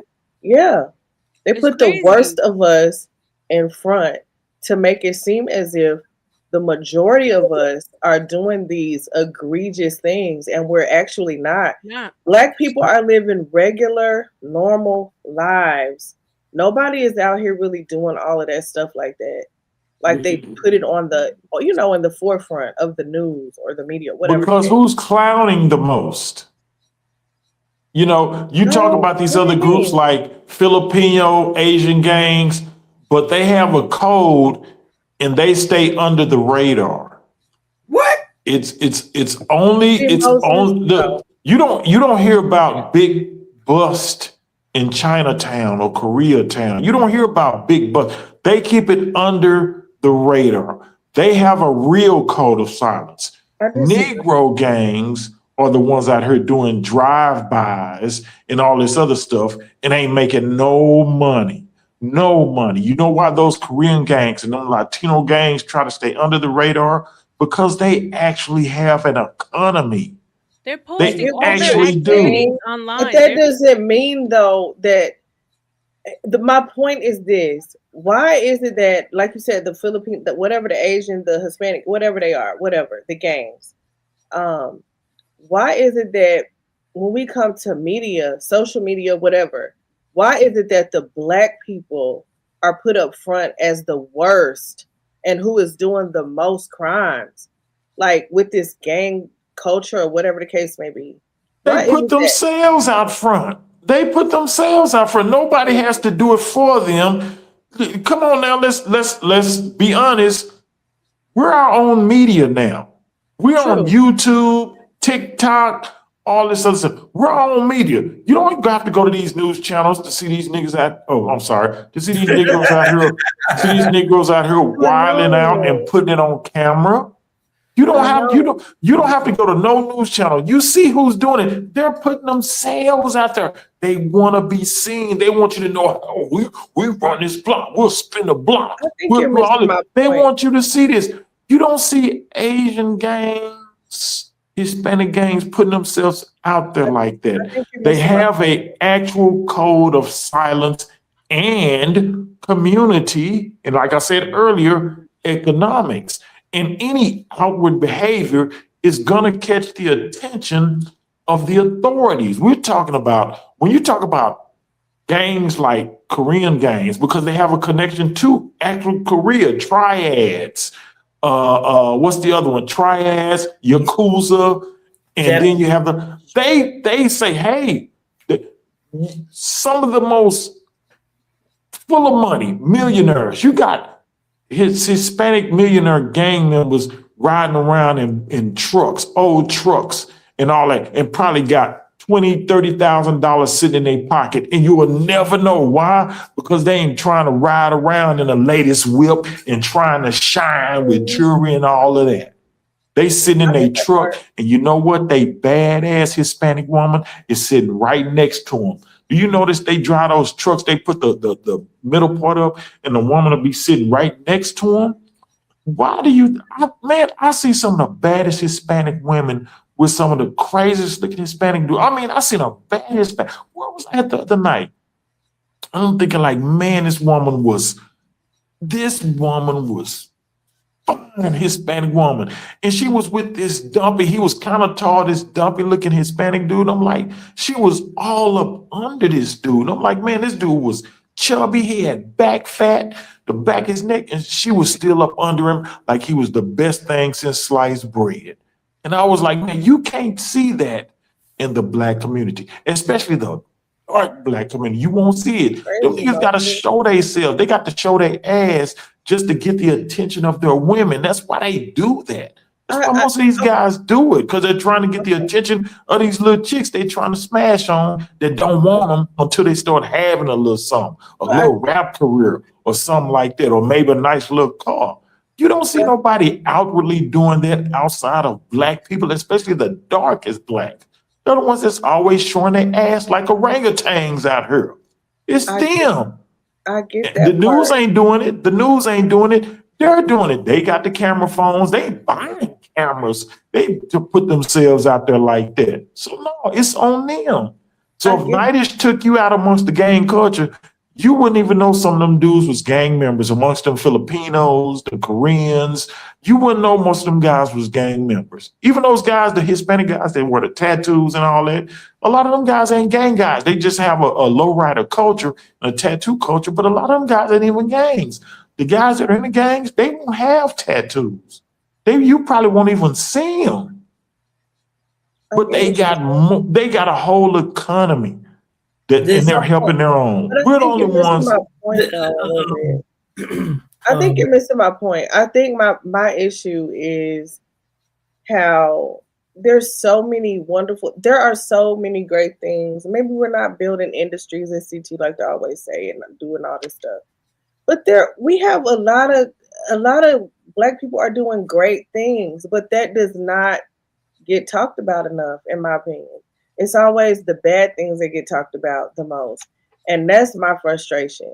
There's so many, I have people in my family that are doing great. Black men doing great, successful, wonderful. But it's just like, they make it seem as if, or people make it seem as if Black people are not doing good. And that's the big ass lie. That is not the truth. There's only a certain, I don't know the percentage, but most Black people are not criminals or doing bad. I didn't realize how many, until coming to this space, how many Black men take care of their children. Yes. Because that's painted completely different. They're overshadowed. That's right. They're overshadowed. And you know what? I applaud that, because I don't think they want to be seen. I think they just want to take care of their families, take care of their children, and have some stuff. And those are smart Black men. It's the idiots. This is the idiot Black. It's the idiots it's them that overshadows everything else. Proud about their foolishness. That's the idiots. The idiots are the loudest, and they get noticed the most, and that is the problem within our community. The people that are doing well and doing fine are. Maybe we're too quiet. Maybe we need to be more boastful. I don't think people should do that, though. I don't think people should boast about doing well. Just do your thing, and it is what it is. Man, here's the thing. You go up to Walmart, see a Hispanic man with his wife and his kids, He had on maybe a t-shirt and some jeans. And then when, you know, at Walmart, then when he go outside, he's in this big truck that's lifted.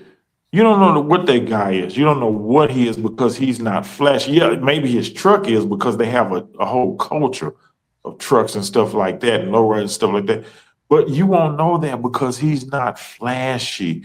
And the black guys you're talking about that take care of their families and all that, they're not flashy. No, they're not. But at the same time, it's yin and yang. You got those guys, but they're grossly overshadowed by the fools.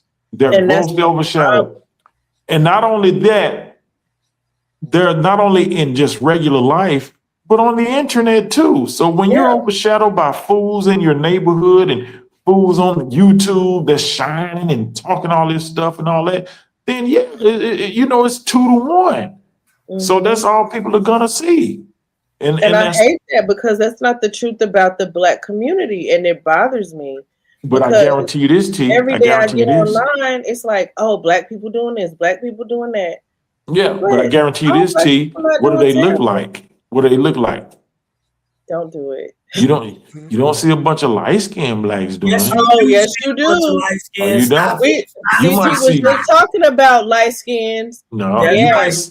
You might see one or two of them. You might CT see was one or just two talking of about them light with the. skins the other day. You might see. Yes. You might see them. They got the wild hair and they light skin and all. No, You they might see a got few of them. Biracials are acting But up you know out why? here. But you know why they're doing it? Because What? they're probably the only light-skinned dude amongst a bunch of dark-skinned dudes, and No, they're trying no. to keep up with Come them. on. Come They're on. trying to keep up and impress those guys. I guarantee you, they're trying to keep up with those guys and impress those guys. I guarantee you, you'll see one light-skinned black dude wilding out with all others, but he'll be the only one amongst 3 or 4 dark-skinned dudes. I guarantee you that. Every time. Well, Every he's an time. idiot. Well, he's an idiot. And this is why parents need to instill in their children, do not be a follower of stupidity and foolishness. If you're a Regardless of their light-skinned, skin hey, complexion. if you're a light skin, your Be a- parents be need a to tell leader. you, hey, your parents need to tell you, hey, you don't need to be black enough because you're not black anyway. Get Moses up out of here. CT, remember the 8 teenagers that got caught in Polk County for stealing out of dicks? Mm-hmm. Oh, you ain't heard about that story? In Polk County. Florida. Mm-hmm. Oh, I did hear about that out of Florida. Yeah, I did. Yeah, half of them were light skinned, god dang it. See what No, I'm they saying? wasn't. Nah, stop it. No, they See, wasn't. I'm telling you, it's the light skins, it's the biracials acting up. And look, and No, it's then not. what No, it's happens not. is No. it, They just trying to keep up. When you go to the statistics, when you do the statistics, they say, "Oh, black." They put them in the black category. No, they were That's dark right. skinned. That's right. Put them in the Yeah, black there you category. go. Yeah. But they're I biracial thought they were though. Why darker. can't they go to the white? Are y'all talking about Carnival Cruises? No, No. Not that. Oh, I thought you were talking about Carnival trying Cruises. to, Yeah. trying to the one right there. There's only one. Look at that. That's only one. Oh, that's only one. He Like, light Only skinned one. too, and him. Look at the too. rest of them. no, all of them other ones are brown. Look at the rest of them. Look at them. Them 3 right there. Them 3 right there. Light skinned. Nah, you don't No, see they're but not. one It's only true. one light You don't see but Nah, one true. And he was just trying to fit in. It's only like one light skin. Yeah, and he was just trying to fit in. No, he wasn't. Yes, he was. He was trying to fit in. He probably didn't even want to go. Oh, Look at my. him Yeah. taking up for the light skin. He You know was what? like, He right. say, The light skinned dude did his. Kung Fu.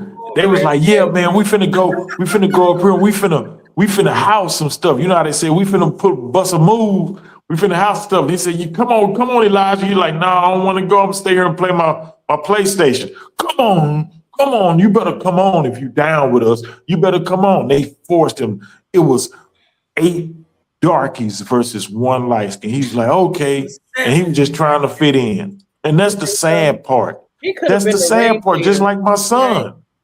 I had to tell my son, I said, say, look, I said, when you got in trouble, I said, say, you's probably the only light-skinned one out of the bunch. And they put you up front to get in trouble. I'm telling you now, this is going to keep happening to you if you don't listen to me. You need to mind your business and don't agree with them because they're always going to try to put you out front when they trying to get in some trouble. Who's that, Kung Fu? That's my son. Good looking guy. Okay. That's my son. How old is he? 35. God Okay. bless. How old are you? I'm 55. Okay. Yeah. And I hate to be talking on these color lines like this, but we got to come to some kind of realization. There has to be a line drawn in the sand. I'll be And right say, back. hey, we got to be like, hey, we're not like them. We're not. Because sometimes when I'm around my darker skinned counterparts, it's like, man, it's just an understanding I have that they refuse to have. I'm serious. They're always trying to do the lowest grade stuff. And I'm like, man, why? You know, You really why? feel like this, huh, Moses? Yeah. Huh? Always. You really feel this Always. way? Like, are you serious? Like, you really Yeah. feel? Yeah. Really? Wow. That's Like right interesting. now, I'm drinking to myself. I'm chilling. Mhm. You know, I don't Yeah, need I no, just I don't need poured me one. nobody else around me. Nobody else Yeah. around me. I'm at home. But like when I go around some of my buddies, some of my darker skinned counterparts, man, it's a whole different deal. We get to drinking and then they get to talking about, oh, let's go It's not here all and dark skinned guys though. let's say, I man, let's guess go. I guess I have a different type of dark skinned man because he's not like that at all. Well, he's probably a rarity. Number one, he's faithfully married to you, but then again, you're a trophy to him. You're a light-skinned chick. You're a trophy to Oh him. Jesus, here we You go. know, he got him a light-skinned baddie. He got him a light-skinned baddie. Shoot, he probably feels fortunate. Stop. You know what I'm saying? Yes, he feels Get fortunate. Moses up out of here. Yeah. Jesus. The whole proverb that says when you find a good woman and a wife, You find a good thing. but hold up. That's what it She's says. like a vase that you put up on the mantle and you protect that vase. But what does that tell you, Kung Fu? But what does that tell you? What does it tell me? He who finds a wife finds a good thing. So what is that telling you? That's telling you it's hard to find a woman that's even worthy to be a wife. She has to be a wife before he even finds her. That's Yeah. It's saying to find a wife is to find a good thing. You got all these women running around, but not all of them are worthy of being wives. So to find one out of this group is a good thing. You found one. You know how hard it is to find a woman that's worthy of being a wife? How many dudes get married to these And that women? Like I was wants to telling be you, one? like I was 'Cause telling a you lot of earlier. women don't want to be. Especially Exactly. now. Exactly. I always knew I More so wanted to now. be a wife. More and a- so now. Back then, when they were looking for that, or they wasn't even worthy. Not all of them was worthy. It's some women who are being made wives that aren't worthy. I just told you about the women who was getting the gastric bypass, and once they got the gastric bypass, they started cheating on their husbands. I was listening in the bushes. Multiple men. But that's true though. You're not lying. I remember, I forgot what company was it. I don't know if it was Bank of America or Citigroup or one of them. But I remember when that rolled out and they added Yeah. the insurance and the big girls, they took their leave, came back, lost a little weight, Man, and they were wilding. they Like turned they into were, big time they freaks. were wild. I And know. they were never worthy of being wives. They were just fortunate to have a husband because they were big girls. But once they lost that big girl image, they turned into big freaks. They did. They were never worthy of being wives. And that's the thing. That's what it means. He who finds a wife finds a good thing So because you mean most big women. girls don't deserve to be What wives? about Whoopi? What Big about girls Whoopi? don't deserve to Whoopi be lost wives weight. though? That's kind of crazy. Do I think they deserve to be loved? I Wives, think, yeah, big girls. but they Like, have to be worthy. They have to be worthy. Dude, most big girls are freaks anyway. They are mostly freaks. They just ain't getting chose on a regular level. So they're automatically freaks. Like I could go somewhere right now and see a big girl and start flirting with her, and I'll be getting some sloppy toppy in the next 5 minutes. I can't. That's That's Yeah. kind of true, unfortunately, but yeah. That's an I even stop. easy win. That's an easy win. Just start flirting with, go to the Why are they spot, like find a that? big girl because they don't. Is it insecure? Like, That is Not that. all Yeah, big they're girls. they're insecure. They're big girls. They're No, big they girls. not They all of them. compensate. I They don't compensate. Yeah. hate that though. God, I hate that. I don't want people to be like that, insecure because of your skin complexion, insecure because you know, look. You ain't never been to the hole in you ain't never been to the hole in the walls in South Dallas I have. and seen No, all the not in big South girls with the Dallas. back I fat don't mess wearing with South Dallas. spandex. I'm sorry, He said but I back have been to a then. hole in the wall. Yes. Yeah, you ain't seen who asked the most out of the big girls. They're the ones in the hole in the Either the big girls or the unattractive girls. Very, very thin, Or both. unattractive girls. Yeah, very you unattractive. kind of did a double entendre To because me- the big girls are unattractive. No, not all of them. No, There's Yeah, some they that are. pretty. Yeah. No, Pretty big some are girls. pretty. Yeah. Most Some big girls are girls pretty. got Some the big girls are pretty. cutest face. It don't matter if They you got a do. pretty face or But not. You're a here's the big thing. girl, you unattractive. No, But you here's You're the a thing. big girl, I you think- unattractive. I think the ugly chicks are the worst. Yeah, they the worst. They But are the big the chicks worst. the big chicks are just the same because I'm telling you. I'd rather be friends. I'd rather be friends with a fat chick versus the ugly chick. Oh, the fat chick gonna hate on you just the same. That ugly bitch. Oh, She want to wear your skin. She's gonna hate on the fat girls are gonna hate on you just the same. So just think if you with a bunch of big dark girls and you the only little light skinned chick with a figure, they gonna really hate on you. Knock it off. Knock it off. Around all types of women, but them ugly ones, keep them away from me. I told you about my partner, my little short dark partner that he got the hand job favor. Yeah, I just told you about him. Every time we go to the spot, you find him in a corner with a little short dark dumpy chick. That's all he could get, and they felt fortunate enough to be with him. I'm like, dang, he looked like Black Gandalf. The hell. Knock it off. Yeah. But he could always go up in the spot and get him a little black, fat, dumpy chick. That was always the go-to. Yeah. Women that I wouldn't even get a time, but they wouldn't even look at him. I don't know. Man, I see him hug them. I go looking for, say, man, where you been? I see him with her. She got on all these neon colored dresses and red lipstick and freaking blonde and blue in her hair. I'm like, oh, it's a Fraggle Rock.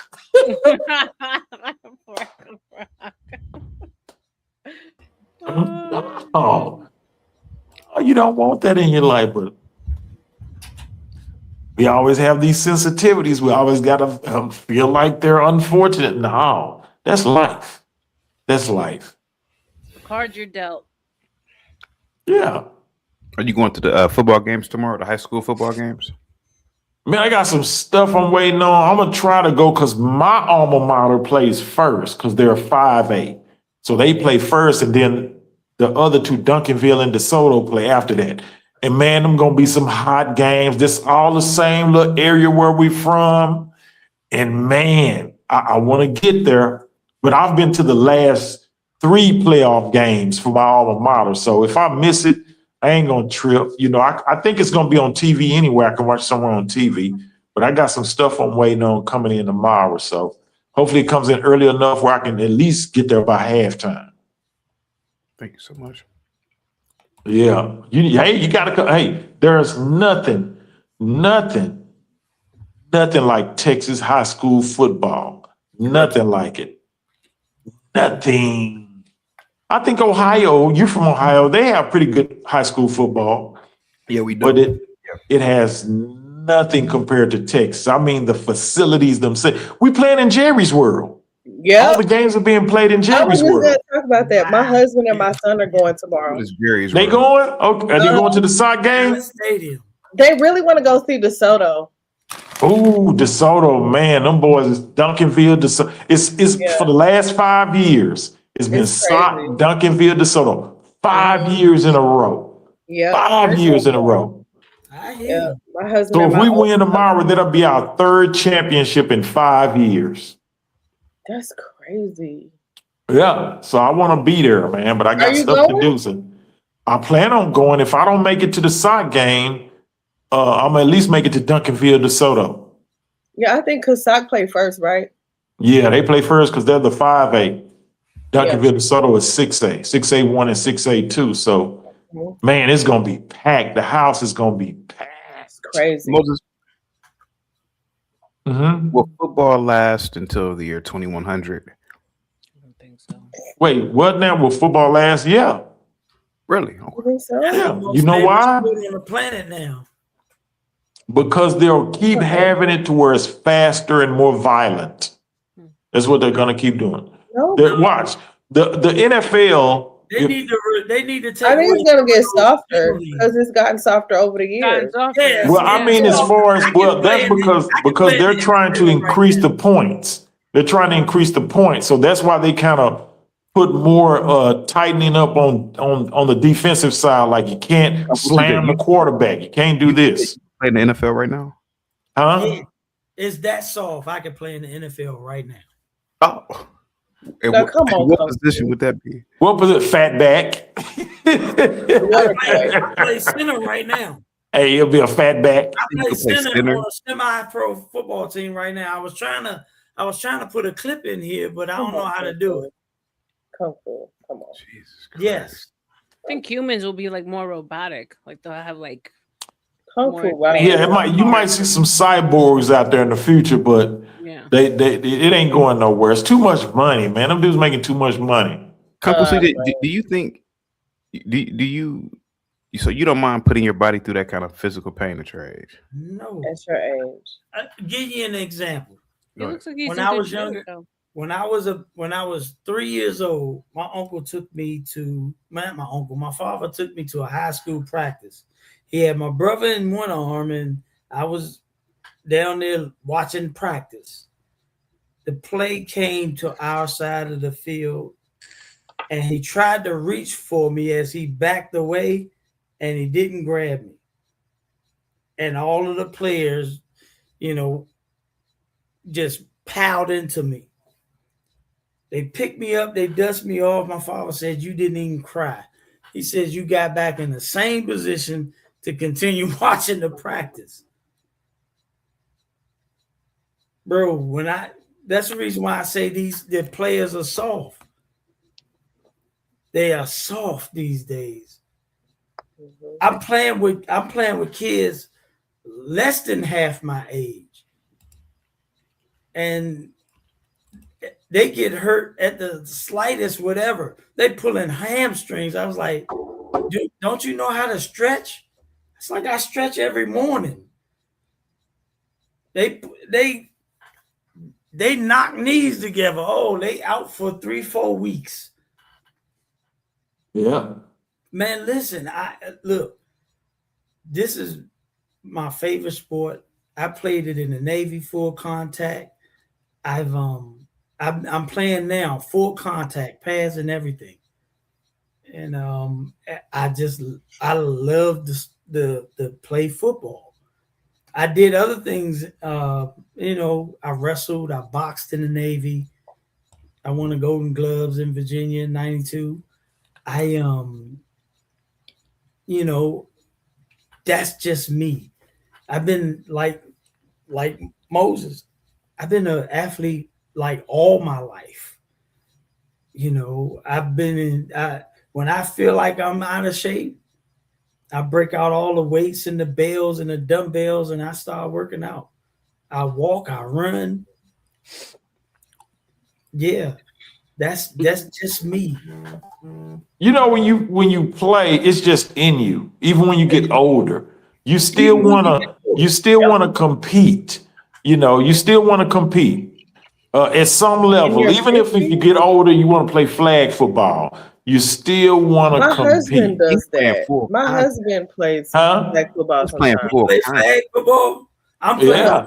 contact, I impact. think Oh, no, no I think the contact. NFL should have a 40+ league. I think they should add a 40+ league I like and that. let all the That would older be guys, interesting. play. Like That, play you 7 know, on 7 or something? no, No, full 11 on Not 11. 11 on 11. Yeah, full oh hell no. field, Like 40 with plus. equipment and everything, like the shoulder pads and the Everything. No. Helmet, everything. oh no. Y'all I call that a midlife crisis. No, That's I stupid. long time. That's You crazy. got the Indianapolis coach just brought Phillip Rivers at 44 years old back, put There him you- back on the team. There you You know, go. Tom Brady played till he was what, 42? Come Yep. on now. It's not a midlife crisis. When you play the game, you love it's the game itself.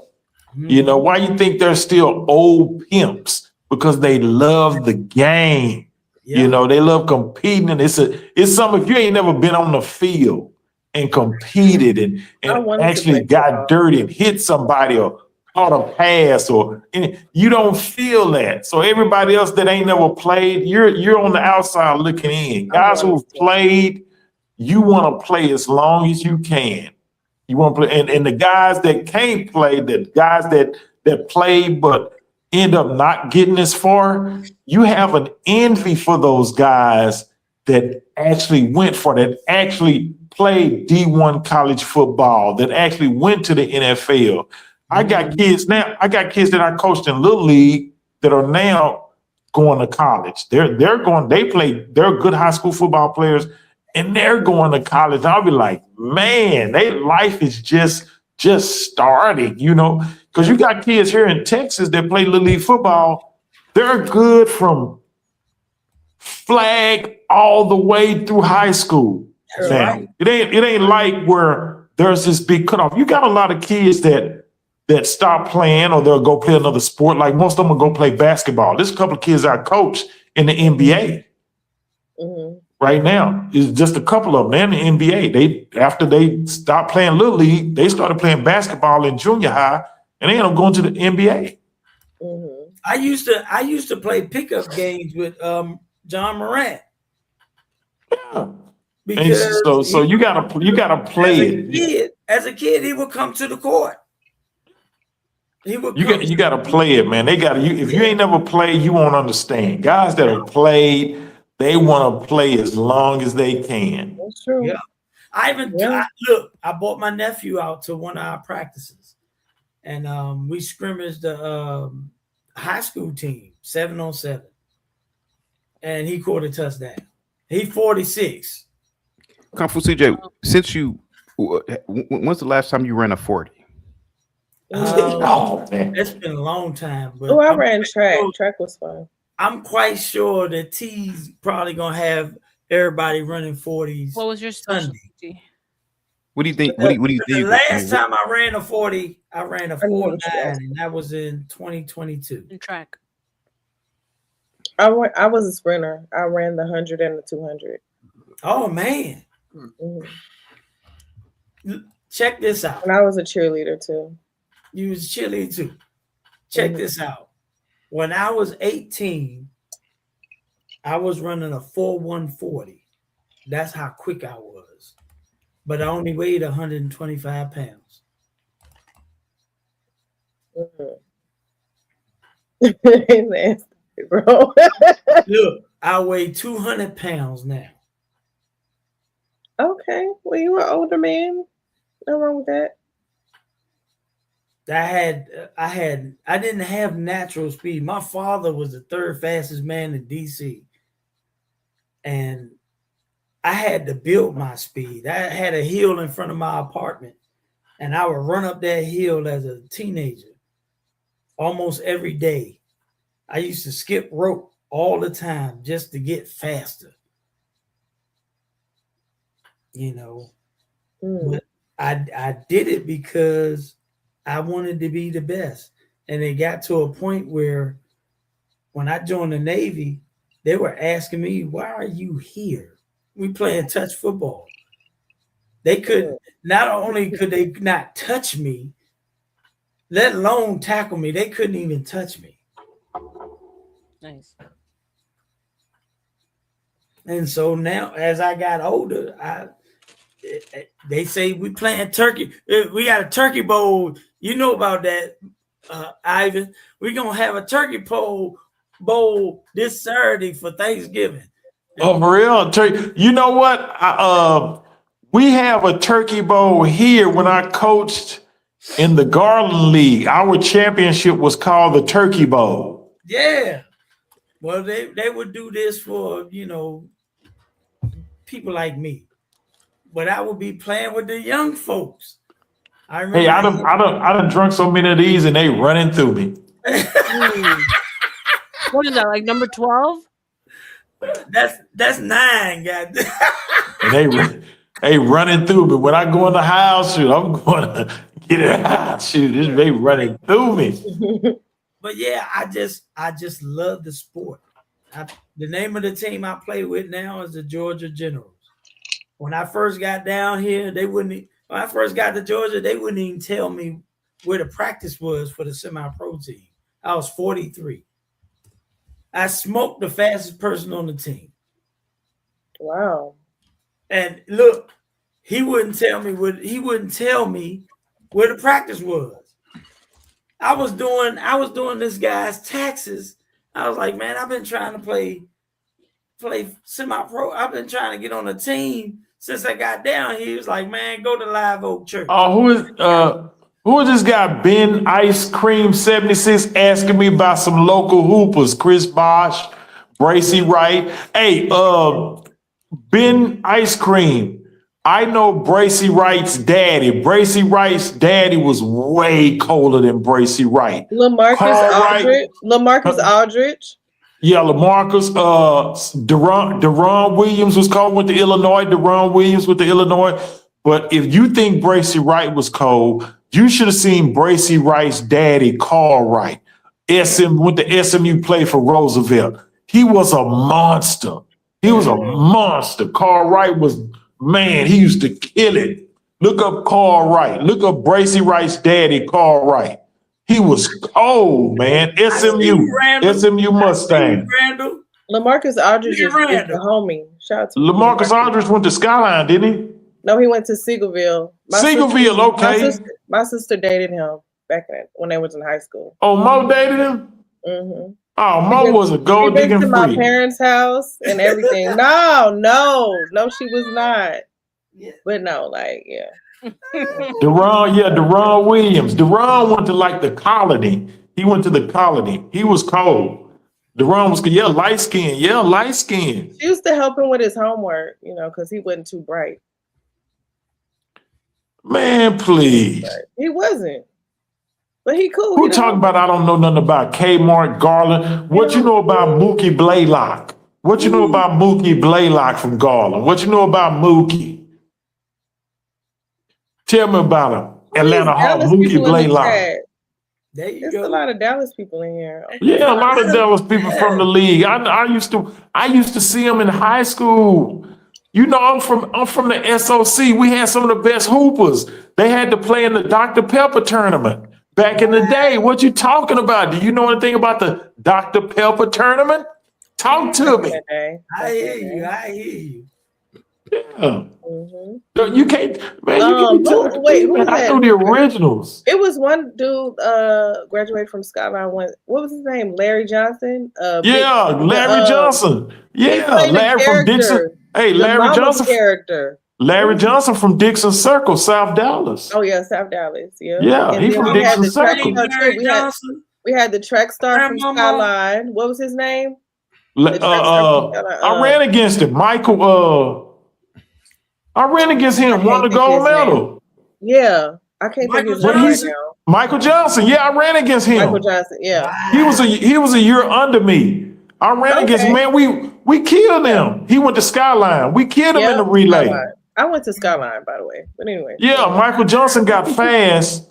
That's after the summer of his junior year. That's when he really got fast. Because we smoked him in the relay. Michael Johnson. Then we had Robot Roy Martin. I don't know if y'all know who that is, but he was fourth in the Olympic trials as a high schooler.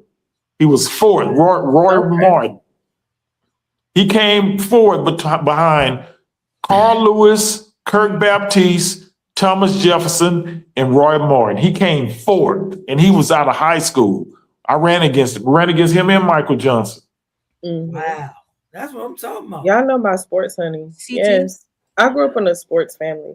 Me too. I'm about to head out too. Hi, R.L.M. Beautiful. Good to see you. Thank you so much, T. I'll be back on Monday. Thank you And so you know, much. and we can't forget Dallas's very own Spud Webb. We can't forget Spud Webb out of Wilma Hutchins High School. Spud Webb. My God. Wow. True. Love y'all. T, Bye. tell Mo she's a gold digging freak for messing with LaMarcus Aldridge. You finna get up out of here, man? Yeah, they're gonna cut the lights 2 off at the o'clock in homeless the shelter. morning our time. They finna what? So they're about to cut the lights off at the homeless shelter. So I gotta hurry up and get up out of here. Yeah, because if they cut the lights off, we sure ain't gonna be able to see you. Yeah, I'll be back on Monday, man. Oh, okay. You're taking the weekend off. Good deal, man. Yeah, I got an Uber. I got a DoorDash. Ain't no way. Good luck with that, buddy. All right, man. Talk good. I'll see you guys. All right. I'm out. Peace. Good night, CT. Thanks so much, son. All right, bro. Cliff, you got to get this one over at Twitter. I think it can stay up. I did play some videos, but yeah, this is pretty good. But you know, it's the last 3 hours aren't recorded by YouTube. I'll see you on Monday, man. And I'm gonna try to get those videos to you, Cliff, man. Guys, get the likes up. Thank you so much, man. See you guys on Monday. Thank you so much, Mama Carol. I will be back on Monday, guys. Have a good one. Peace.